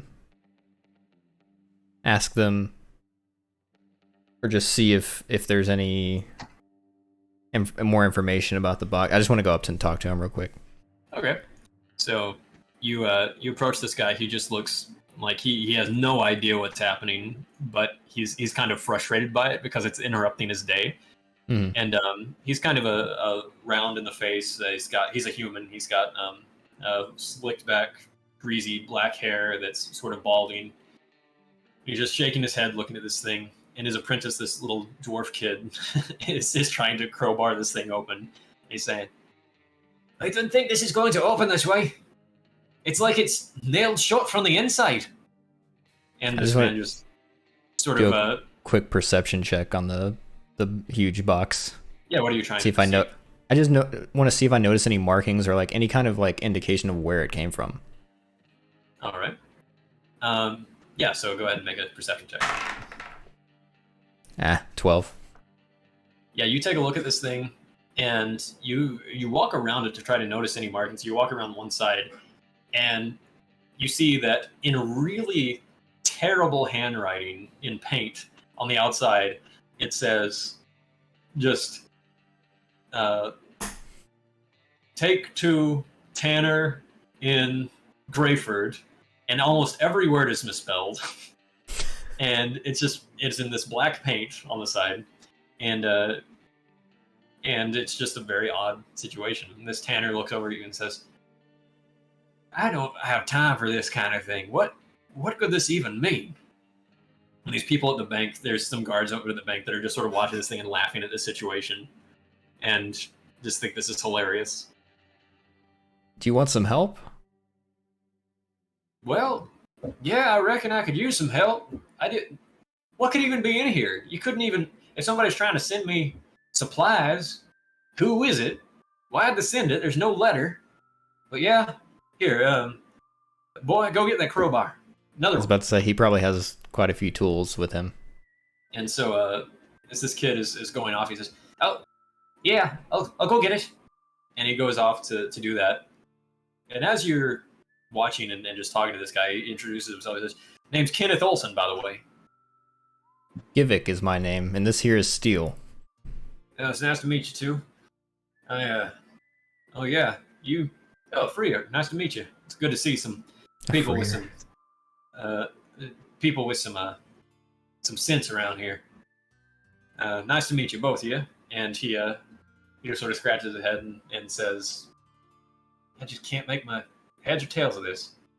And as you're talking, you hear a sudden sawing sound. And you look up, and at the top of this box, you see, from the inside, a saw going up at the inside of this thing. And you just sort of watch this for a second, and it goes and sort of and makes this odd pattern until a part of that box flies out of the top that's cut out, and it hits the ground.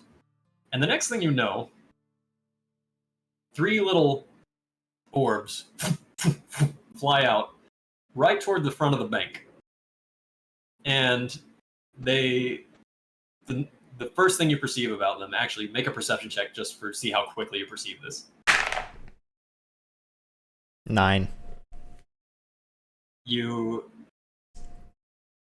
notice that there's this sudden, just awful odor, and as these things hit the front of this bank, they sort of splat on the ground, and there's a little fuse that you see on each one of these, and they each blow up, and there's immediately this putrid, yellowish gas that just goes all over the place, and everybody in the front of the bank, the guards in particular, who is right around, just start to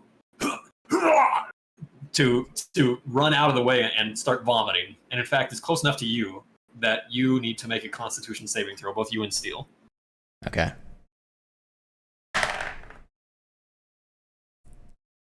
I got a 10. Okay. And what does Steel get? He has a +6 to con, I think. Is it +6 to Constitution? On his saving throws? On his right, saving his throws. skills? Yeah. Yeah. I don't have any, do I? No. He gets a... You said +6? Yeah. So he's got a 12. All right.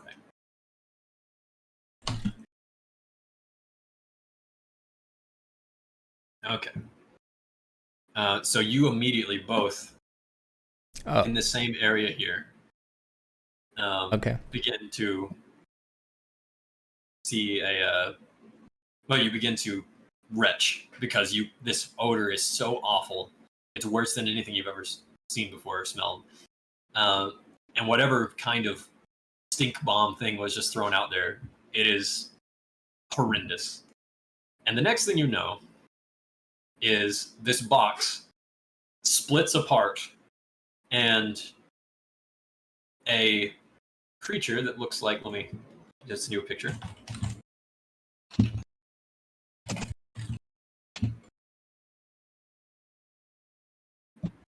For reference, looks similar to this image.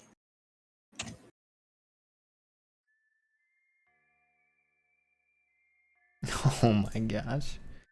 An ogre breaks out of this box with, and in this case, it has a lot more of sort of plates of metal that are strapped to it all over its body. Not very well done. They're bolted together, and on its back, it has this little fort, this howdah, in which 4 goblins start to say, "Yeah, we're gonna get it today, buddy!" And they immediately rush into the bank on the back of this guy. And this apparently is a bank robbery by this particular outlaw and this gang of goblins riding an ogre. An ogre. So, wow. I want you to tell me what you try to do immediately. Immediately, I'm going to be trying to get out of the range of this gas that is making Steel and I retch and throw up. All right. So you sort of pull Steel back here to get out of this terrible area, and you notice that all the goblins that you do see in this thing they all have some sort of masks over their face, cloth masks, and this ogre does as well. And as this ogre goes up to the door, he actually says, "Oh, pardon me," as he pushes somebody out of the side and then breaks down the door and then rushes inside. And so everybody's just sort of scattering out here and throwing up when they're in this area, and people are trying to get out of the stink. And now it's your turn again. What would you like to do? I'm gonna veto that Plague Doctor mask, potato, for right now. Probably gonna have to not do those during the D&D games, but I'll give you another one on the next stream. So, good grief. I guess I'm gonna take. It's actually situationally appropriate. The gas mask would have been. I'm actually gonna take. Do what? Either one. You can put the rose petals and things inside your. Dang it! You're right. Imagine somebody joining the stream at this point. Yep. You're right. Okay, so just as I have donned my mask, I'm actually going to take a piece of cloth from my robe or whatever it is I'm wearing. I'm going to pull out my mask that I carry around that was given to me from Offgrim. Mm-hmm. And I'm going to fashion the piece of cloth around my face to where I can strap it to my face. Yeah, gotcha. Absolutely. Should take a little time to sort of make a makeshift cloth mask, put it over, and put your mask on as well for that extra protection. Yeah, just in case something comes from in my eyes or something. Yeah. Okay. And as you take a little time to do that, Steel is sort of just wiping his eyes, and you can see it, they're just red. And you guys are out of the cloud now. But he says, what was that? I look to him and I say, the bank is being robbed. I kind of like this town. They're good people here, for the most part. And we should probably try to do something about this. You start to hear some gunfire inside the bank and people running outside. And from inside, the sort of cackling of somebody yelling, "Ha ha ha! get on out of here! All right. So I say, get ready. It might get a little crazy, and I tell him to take a piece of cloth and make a mask as well. He goes ahead. He takes some of his old clothes that he's still okay. not through it, and wraps them around his face. I say, not your new clothes. Not your new clothes. All right. And are you guys rushing in? Yeah, I'm gonna rush in to the bank. All right. So you guys go into here. So real quick, let me.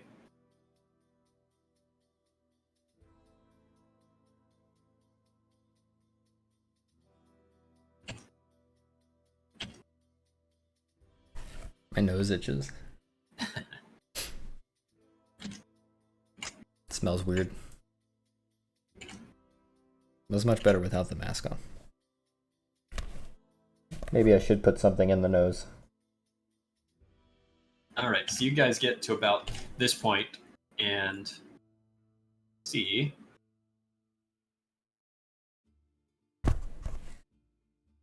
All right. I can't get the right color. You rush in, look around, and see that there's a lot of overturned tables and chairs and things here. And this looks like a counter that had a door beyond it. Mm. And there is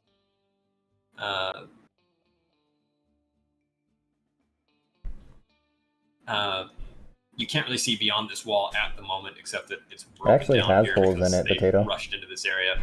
Right here on the nose. They're not in here at the moment. It looks like they've gone further into this area. And there's there are 3 citizens in here. One, Citizen 2, actually is just sort of hiding behind a desk over there. And however, Citizen 1 and Citizen 3 both look like they are wounded. So what would you like to do? And I'll actually have the initiative order here just be you, then Steel, for the moment. Okay. So I'm gonna go for Citizen 3, and I'm gonna tell Steel, hey, get this guy out. And as I'm passing over here, I'm gonna tell this guy to run. All right. So you go over here. You tell this guy to run. Then you realize that this guy, he's a dwarf, but next to him is his wheelchair has fallen over, and it looks like it has a broken wheel. Okay. So did you want to? I'll let you make a decision right there, seeing that what you want to do. Are they all the other 2 human? The Citizen 1 here is a dwarf as well, but Citizen 3 is a human woman. Okay, I'm going for Citizen 3. I tell Steel to grab these 2. All right. So you go ahead and you sort of see that as soon as you get up to Citizen 3, you see that she is the most grievously wounded out of them. She actually has, it looks like, a bullet hole in her abdomen, and she's bleeding. Okay.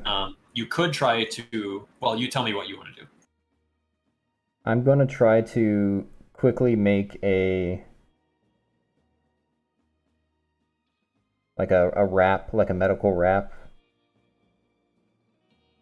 Just to wrap around her torso before I carry her out. So I'll have you, just to do this and apply it in the right way, make a medicine check. It's going to be an intelligence. Actually, let me check. I think medicine is actually going to be a wisdom check. Either way, 0 plus 0. That'd be a 3. All right, you sort of try to quickly make this thing and apply it to her, and you put some pressure on it, but it seems like the way that you've wrapped it, it just does not stay very well, and it seems like her wound is still just bleeding out. What do you want to do? Okay, in the meantime, Steel goes ahead and he gets about this far. Okay. And you hear as this is happening, All right, they're all secure, boss. And then you hear someone else down there say, "All right, light them up." And you hear this from this direction. Sort of Which echoing direction? throughout this. You hear it this from sort of this direction, like it's echoing out from another room. And you, as if they're right there or they're in some further like basement or something. Okay. Well, I'm just gonna grab her, and I'm gonna dash out.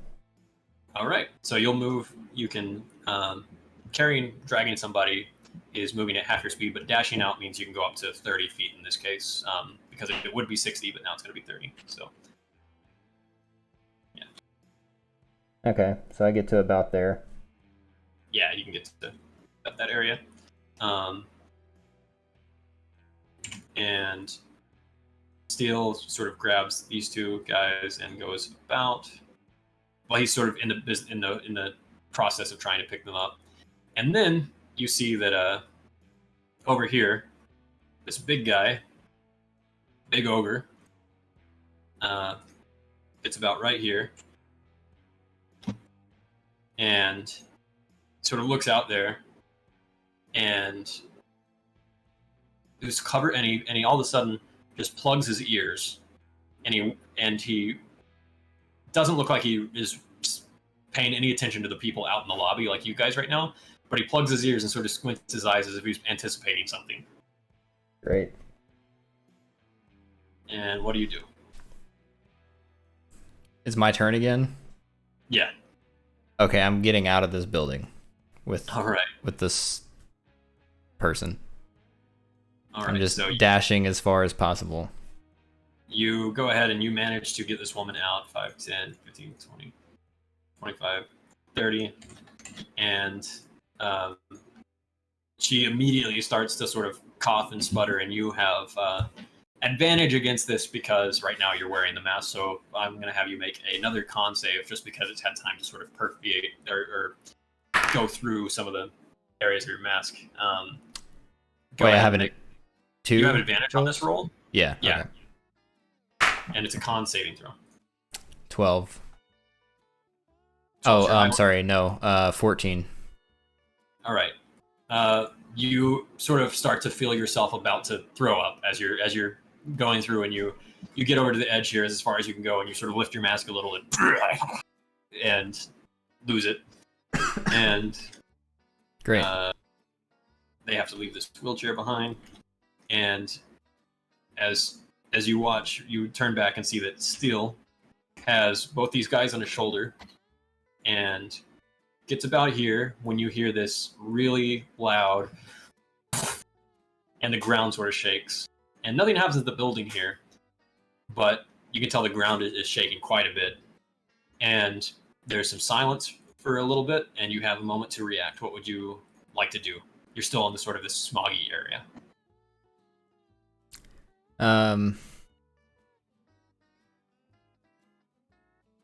Good grief.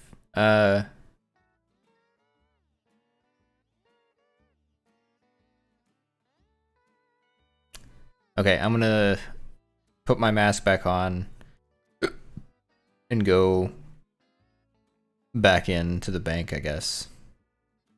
All right. So you see some other citizens out here seeing this lady in need, and they go and pick her up, and you sort of rush back in here, and 5, Nah, I don't need my liver. 10, No, 20, nobody needs that. 30. You get back to this point, and you're hiding behind a desk. Okay, yeah, I was gonna say I'm gonna take cover though inside the building. So. Okay. And for a moment, you don't see that this ogre is there anymore. It looks like he's gone back in. And at the very moment, you don't hear anything at all. What would you like to do? Okay. Is Steel coming back in with me, or is he? He got outside the. Yeah, you're not sure what he's doing, but you know he was running out and getting these two guys out. So he might be back in a moment. He might not. I'm gonna move up to. I guess here. Okay. you sort of go through and you hide up behind one of these other desks here. And you kind of think you can hear some noise, but it's hard to make out. But if you want to make a perception check as your action on this turn, you can see if you make out any particular thing that's being Natural 20. Okay. You listen with your... Use your elf ears, Legolas. No, you use your Duskin ears, and you pay close attention. You sort of close your eyes and focus. And you definitely hear a lot of scraping of like coins off the ground, followed by somebody saying, "Oh, baby, what is this? Wugtub, get down here." Wugtub. And then, and you hear somebody else say, "We got to get out of here, Splick." And he says, "Yeah, but first, take a look at this." And then you hear 3 distinct, different goblin voices say, "Oh," all at once. And that's what you hear at the moment. And then Steel ends up running in and coming back over here and hiding back here with you. Says, "Okay. All right, what are we doing?" So obviously they're robbing the vault, but they found something. It sounds like they found something they weren't expecting. I'm telling him I'm gonna sneak over to the corner and try to get a look at how many there are and what they're doing. All right. So you just be ready to have my back. All right. He sort of gets his pistol in one hand and then gets his sword in the other hand. His knife. You go and you take a look around and you sort of peek your head around and see that there is actually an open like hatch going down into a basement area where there must be a vault below. Okay. So I'm gonna go and just like peek over into the vault and look down on it. All right. You kind of go over what area would you like to be? So it opens. This is where the hinges would be, where we've got it highlighted here. Okay. And it's opening towards this? No, like this would be where the 2 hinges are, and it opens upwards. Where when it's open, the door is adjacent to this. Ah, okay. Yeah, I'm just gonna go to like right here and peek through this little section. All right. You get right there, and you hear this sort of like something really heavy has just been moved, and it says, "Wugtub, help!" Sorry, and you just sort of hear this, and somebody says, all right, mount it right here." And now you sort of peek in, and you look as far as you can. And what you can tell is that there's just a spattering of coins and cash and all sorts of things all over the ground in here, including just random things out of people's safe boxes that have been blown up by apparently dynamite. But what they're putting on this fort is out of one of these larger boxes where somebody apparently had a rotary gun inside one of these things. And they are now mounting this rotary gun onto the fort on the back of Wugtub.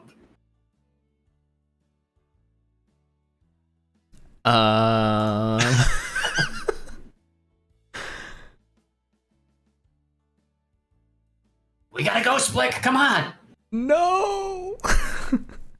I'm assuming they blew up the hatch lock with their dynamite, or did they blow up? It actually looks like this. They found a way to just sort of like smash this open and open it, but everything else just down there smashed open. Yeah. Okay. So the door is kind of, if it moved, it would definitely make some noise, but it's still enough that it's, you could try to close this. Is it intact enough that like I could lock them in this room? Is my question. If you had a key, you think that you could. A key. Okay. Yikes. I should have searched the lady and see if she was like the bank teller or something.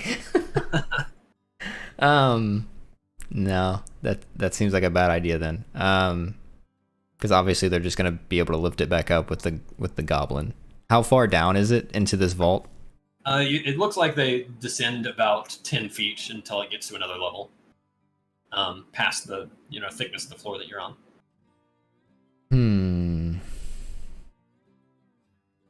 I don't know if I want to fight a rotary gun right now. We ready? They're still mounting it. You kind of hear this like they're saying, "Hold still, One Tub." Okay, so if I can, I'm gonna. Did Steel like follow me to the corner, or? You sort of look and see that he's peeking around here to watch. Okay. I motion downward, and then I jump on top of into the the basket thing on top of the orc, but like Okay. stealthily land. Huh? On the ogre, yeah. But I want to kind of like do a Jedi stealth like fall. So it has, unlike the one in the picture, this one is made up of a lot more like metal and wooden parts.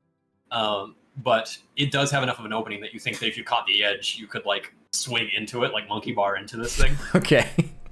So, all right, you decide, here it is, and you point down, and you see Steel just doing, shaking his head.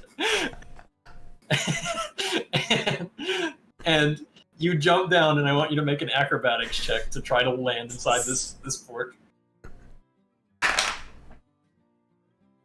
That is a 16. Okay. He's close enough that they're like near this area, so you jump down, you sort of land in the area you need to, but you want to do this stealthily. Do you want to try to land on top of the fort, or do you want to try to like swing into it? Just like on top of it, stealthily. All right, so now I'll make a stealth check. Ironically, you being a rogue, your dexterity will apply, but you don't have the stealth skill in particular, right? Because you're more of like a bardish kind of person. But yeah, all right.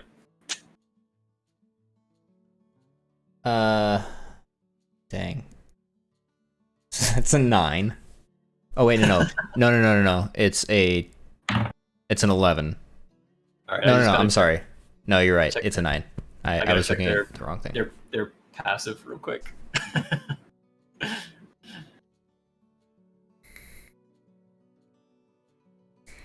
What's really funny is if you had one more point, this would have been a little different. But dang it, they have the same passive perception as I do. Their passive is 9, and you got a 9. Dang it! And I lost. And you land on top of this thing, and there's sort of this little, and you sort of grab onto the edges there, and you hear, not from Wugtub, but you hear from these goblins, "What? What was that?"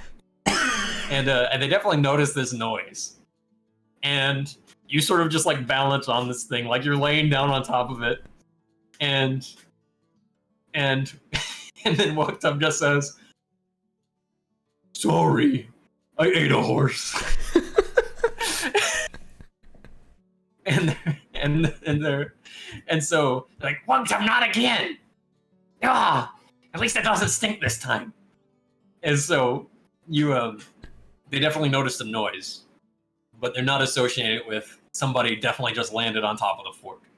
So, they think it's something else, and you're on top of this fort thing. I just thought about something. Go ahead.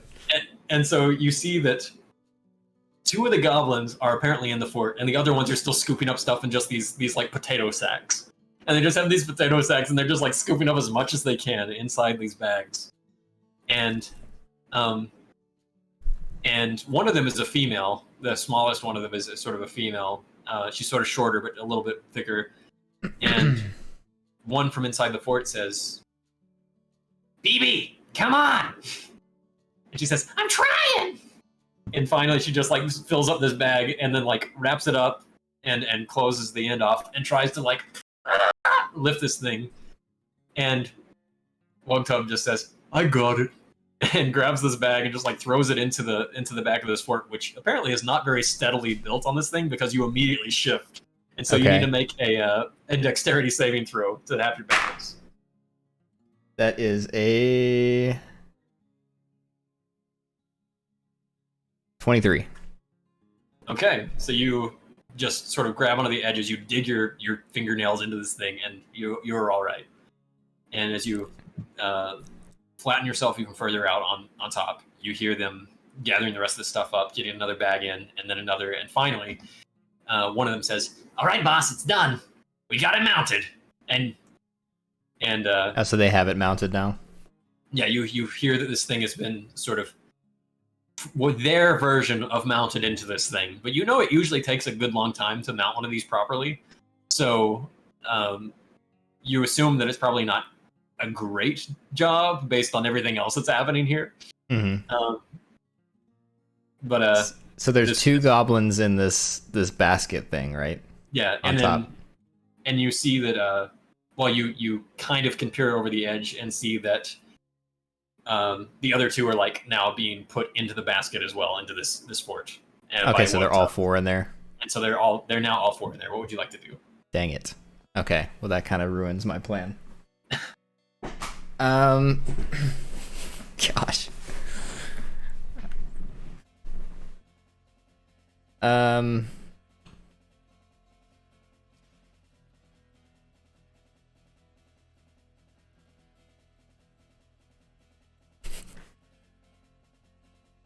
So I want to do a performance where I imitate one of the goblins' voices. Okay. So I'm gonna go ahead and roll, and then I'll tell you what I say. All right. And see if it works. That is an 18. Okay. And so I go, hey, Wugtub. Hello? This gun is not secure. Can you wiggle it a little bit? And you hear one of the goblins say, "Wait, what do you mean?"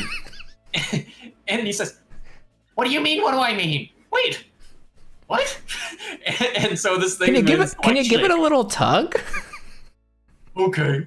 And this thing begins to sort of shake all around, and you need to make a dexterity saving throw. No, I meant like give it a little tug, like reach up and grab it and wiggle it. So he doesn't understand this, and he just like shakes a little bit. So make a dexterity saving throw, as these goblins are also like. "Ah!" So that's a 12. Okay. Well, you're prepared for this, so I lowered the DC, so you're good. Them, on the other hand, all right, they're just sort of like battered around inside of here, and so it doesn't like fall off, but you sort of hear like a. And what do you want to do? So are they like they're just like on the ground or like on the floor of this thing now, or? Yeah, you think one of them at least is like fallen over and is like rolling around inside of it.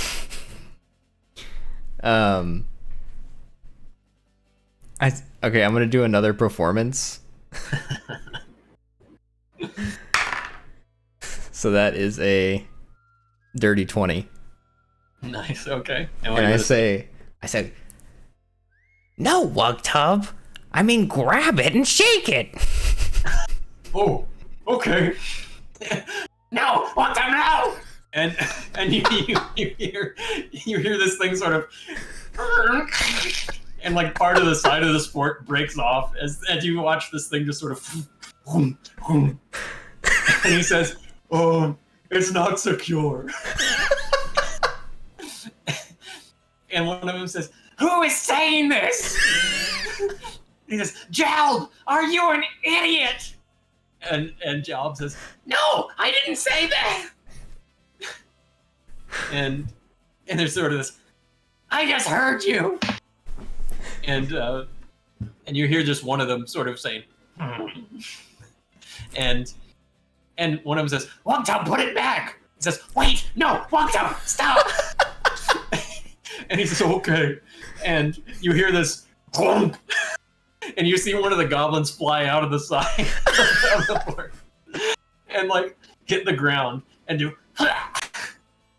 and then it's the girl, and she just, Oh no. and so he has it back in the fort, but it's just like rattling around inside. And Jal says, like, shut up! And it's quiet for a moment, except for the goblin girl on the ground saying, listen! What do you do? I'm gonna be perfectly still.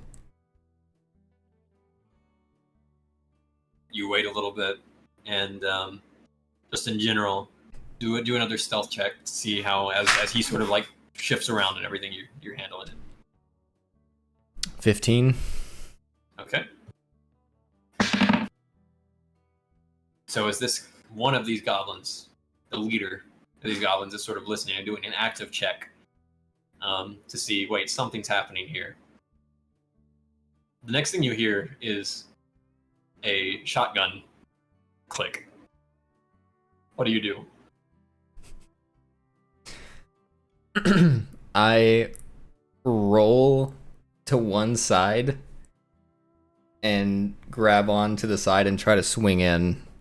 All right. Like You Assassin's roll Creed styles, kicking him as I swing through. as soon as you roll to the side, you hear this, and right where you were, a shotgun blast has gone to the top of this fort. As you use an acrobatics check to try this. Ooh, 10. Okay. All right. Wait, is that a...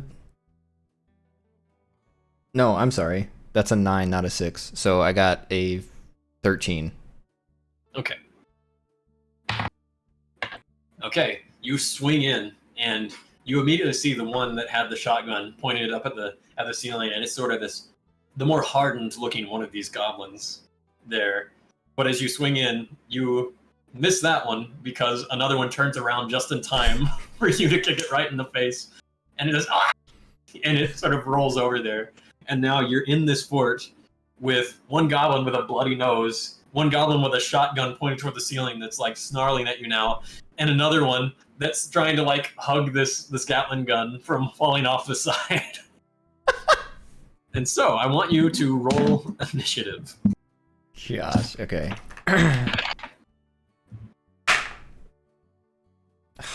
Got a 6.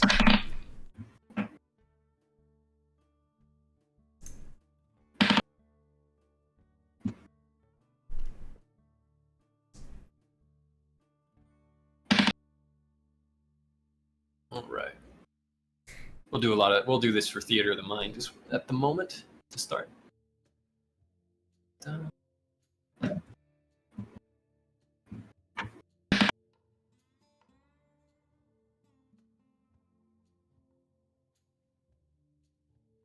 That's going to be one tub. And okay. All right. So, actually, let's make a quick little map here just for reference. If we go to larger map, I'm going to clear out these things and make that this. Just so you know, I do have like maybe 15 minutes left I can be on. Okay, awesome. And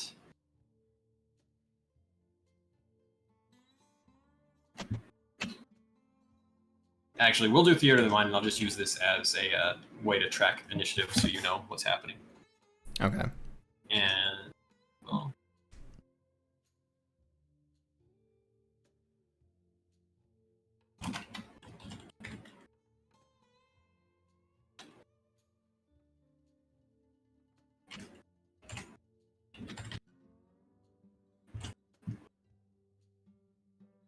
you said you had a 6? Yeah. Oh boy.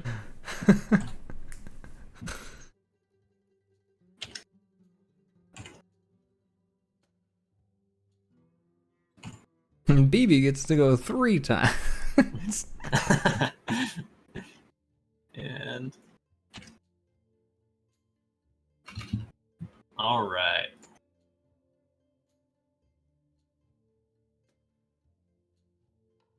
Okay, so the first thing that happens is this guy with the shotgun looks over at you, growls, and points it back over at you, and goes ahead and tries to make an attack. Oh my gosh. What is your AC? 15.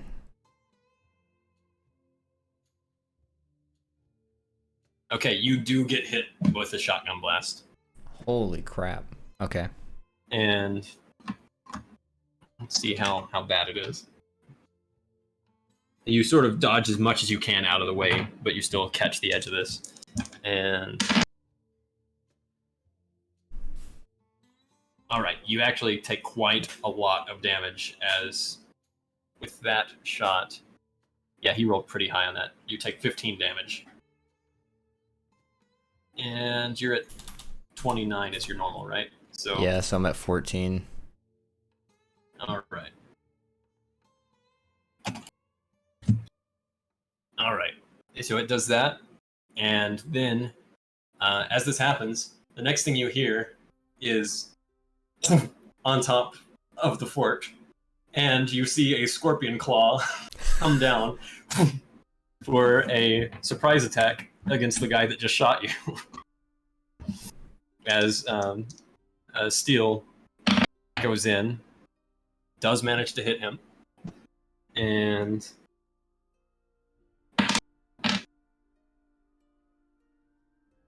all right, and oops, not Steel.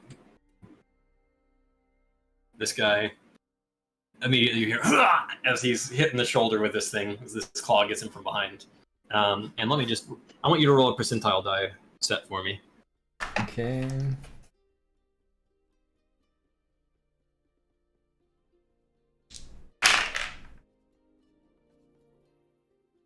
Uh, 61. Okay, and I will let him do this then. Yeah.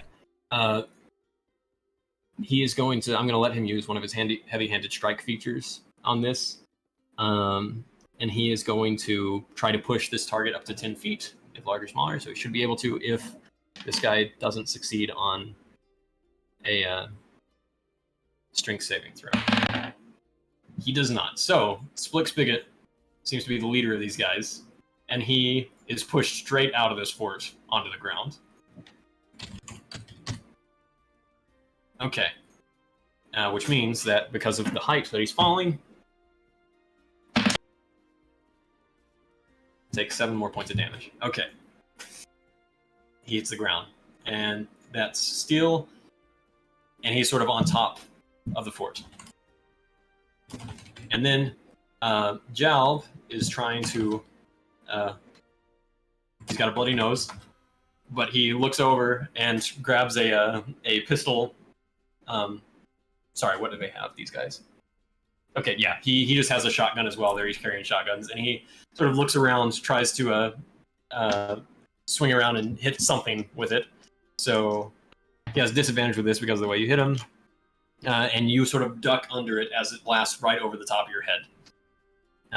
Wugtub is trying to hold on to the rotary gun, and he needs to make a choice here, and he's not holding on to it very well, and it's sort of just like sliding, and he gets over the edge, and he's like, oh no! And, oh wait, sorry, this is Wugtub. No, this is, yeah, I was about to say, this is the ogre. That was Dobbs. He's rotary gun guy. So Wugtub is, oh, what's happening? And it's time to go? Okay. And so you all of a sudden feel this shift as he starts to run up the stairs. And you hear Split calling back from behind saying, no, you idiot! And so you're all of a sudden running or on the back of this fort with Wugtub running out of the building, trying to run through the building. So he is like, if you go back to the map here for Greyford, he gets about, let's see how far he can go. Yeah. He's just dashing. So he goes there.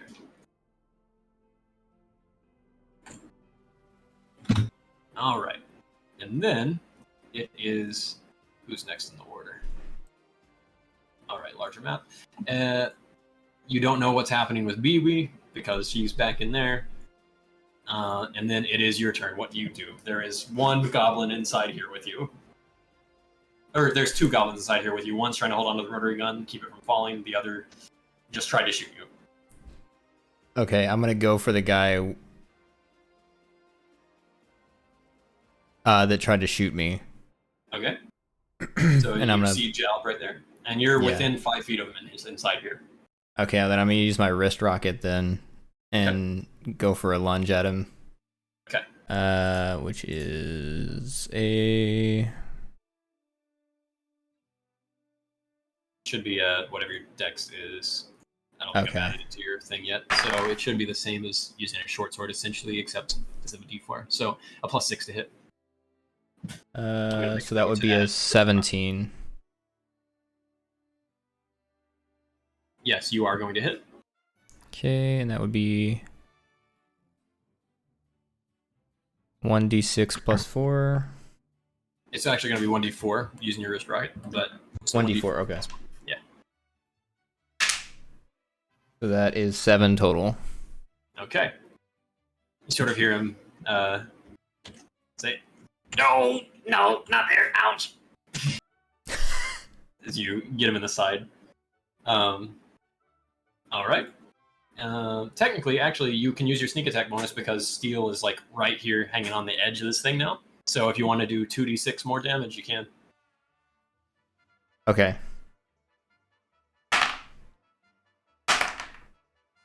6. 6 total. Yep. All right. And then do you want to do anything else on your turn, movement or otherwise?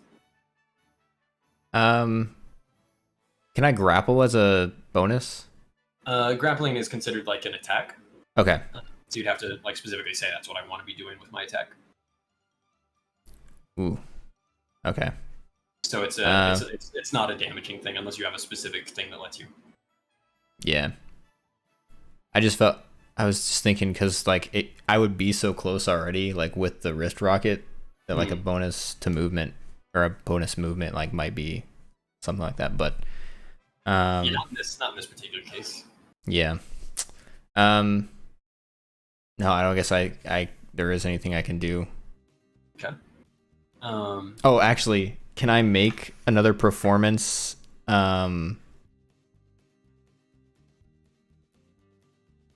Where does Wugtub look like he's going? Out the front of the bank. Okay.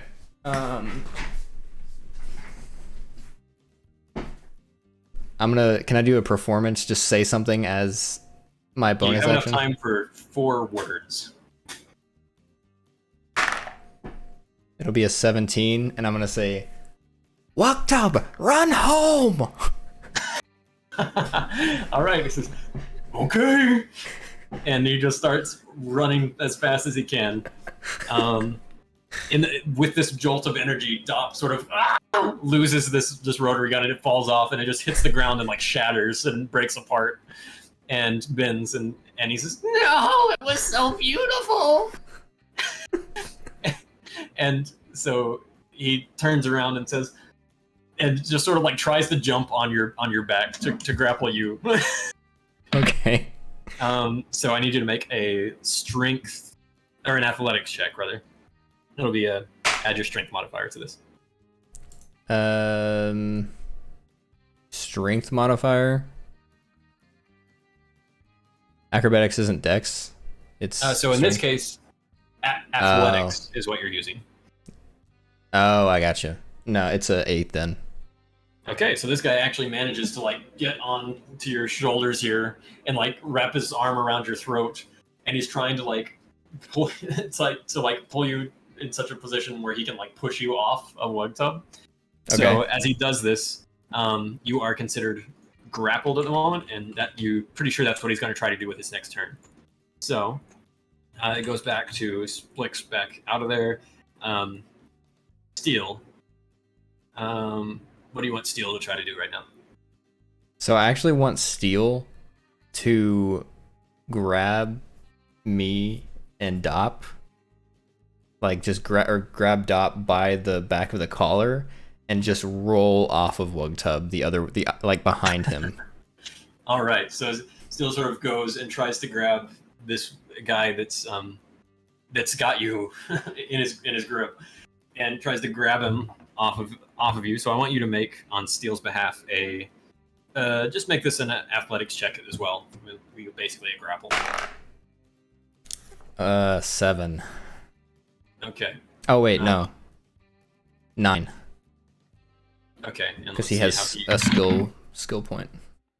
So he attempts to do this, but as he's rolling, he's sort of having trouble balancing on top of this thing, and he sort of rolls, grabs the edge of this thing, tries to grab him, but this guy's a little too dexterous for this to work. So now Steel is just like hanging off the other edge of this fort that doesn't have a platform because it's broken off, and he's just sort of hanging here as Wugtub's going. So doesn't quite make that. The other one, Jalv, also sees this as an opportunity here, and while you're sort of grappled, he gets his shotgun now that he's not holding his nose anymore, and says, I got him! And he points his shotgun at you. Oh my gosh, okay. What's your AC? 15, I think. Okay, you barely managed to just sort of like push his shotgun out of the way with your hand as it goes back and hits the side of the inside of this fort. And then Wugtub just keeps running. He, on the Greyford map, runs straight out the front doors, says, sorry, excuse me, sorry. And he just like runs through people here and that are trying to like figure out what's going on at the front of the bank. And people are just like scattering because this giant ogre is running through. And he begins running. He sort of loops the outside of the bank and seems to be going in one direction towards one of the farms. And everybody's just too shocked at the moment to see what's happening to really react to that outside. And then, as this is happening, it is your turn again. Okay. I am just going to face the direction that Wugtub is running, and then I'm gonna push myself backwards off the back of him with this guy on my back. Okay, so you go ahead and just basically like trying to crush this guy on the ground as you go down. All right, you shove yourself backwards. This guy sees what's happening, tries to make a dex save, and he got a 20, natural 20 on his dex save as he sees what's happening. And just like grabs the edge of Wugtub's back on like a strap that's holding him together on his armor, and it's just like bouncing against it as you hit the ground, taking 6 points of bludgeoning damage. Dang it. So you're down to 8. To 8. And you see Steel is still on there hanging on and looks back and sees this. And now that it's Dop's turn, Dop says, "Oh, we still have another one!" and tries to shoot Steel off of this thing, basically. Misses, because Steel just lets go and rolls across the ground, taking 5 damage himself. He only took 5 damage that whole time. And I'm down to 8. And Wugtub just keeps running, and you see that they just keep running, and they get to this farm at the edge as you Steel and just goes over to you, like helps you out, sees if you're okay. And you look, and you hear this whinnying of horses, as apparently they had a wagon waiting out here with 6 horses so that they could get away. And they all just start taking off, and you hear Wugtub say, "What about Splick?" And one of these guys just says, "Just go! Just go!" And what about Splick? They peel off. And so Steele sort of looks at you, and he's huffing and puffing, and you are certainly as well. He says, "You all right?" I'm pretty bloodied, so I'm like huffing and puffing, and I'm like, nope. You? Yeah, I think I'm gonna be all right. Whew. Whew. We survived. I never seen nothing like that. But you know what? He looks out in the distance, and he looks back at the bank, and he looks at you and says, "I think I liked it." And so I just smile. we're gonna end it there for now, as you have your stuff that you got to get to. But yeah, you have survived another encounter, a bank robbery, and almost died. And yeah, a lot could happen as a result of this. So I'm gonna go ahead that. and gift you an amount of XP. Let's go with, let me see what that would have been. Change it a little bit. Okay. Every time I seem to catch the end of these. Raccoon, go watch the VOD. It was a lot of fun. All right, let me see what the player's handbook says about the next level. See where your goal is. You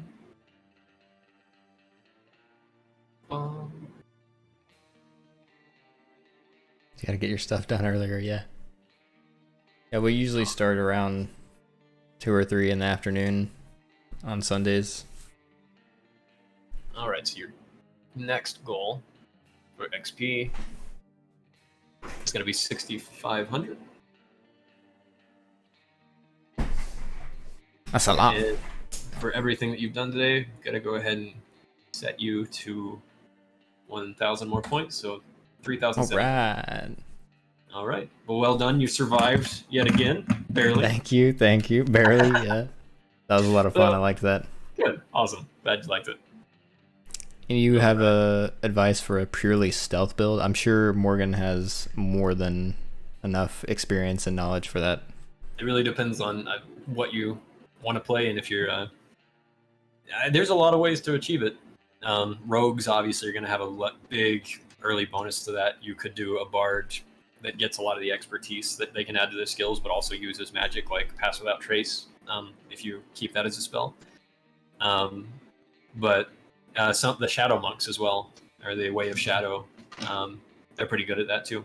Those would be the 3 that I would immediately think off the top of my head. But yeah, Shadow Monk. Well done. Thanks, man. Well done. Yeah, thanks for playing. That was fun. Good, glad you liked that. I had fun too. And we'll do it next week. Okay. We'll see you guys later. Thanks for watching. Thanks for lurking if you guys were lurking. And go back and watch the VOD if you missed it, because it was a lot of fun. See you guys. Bye.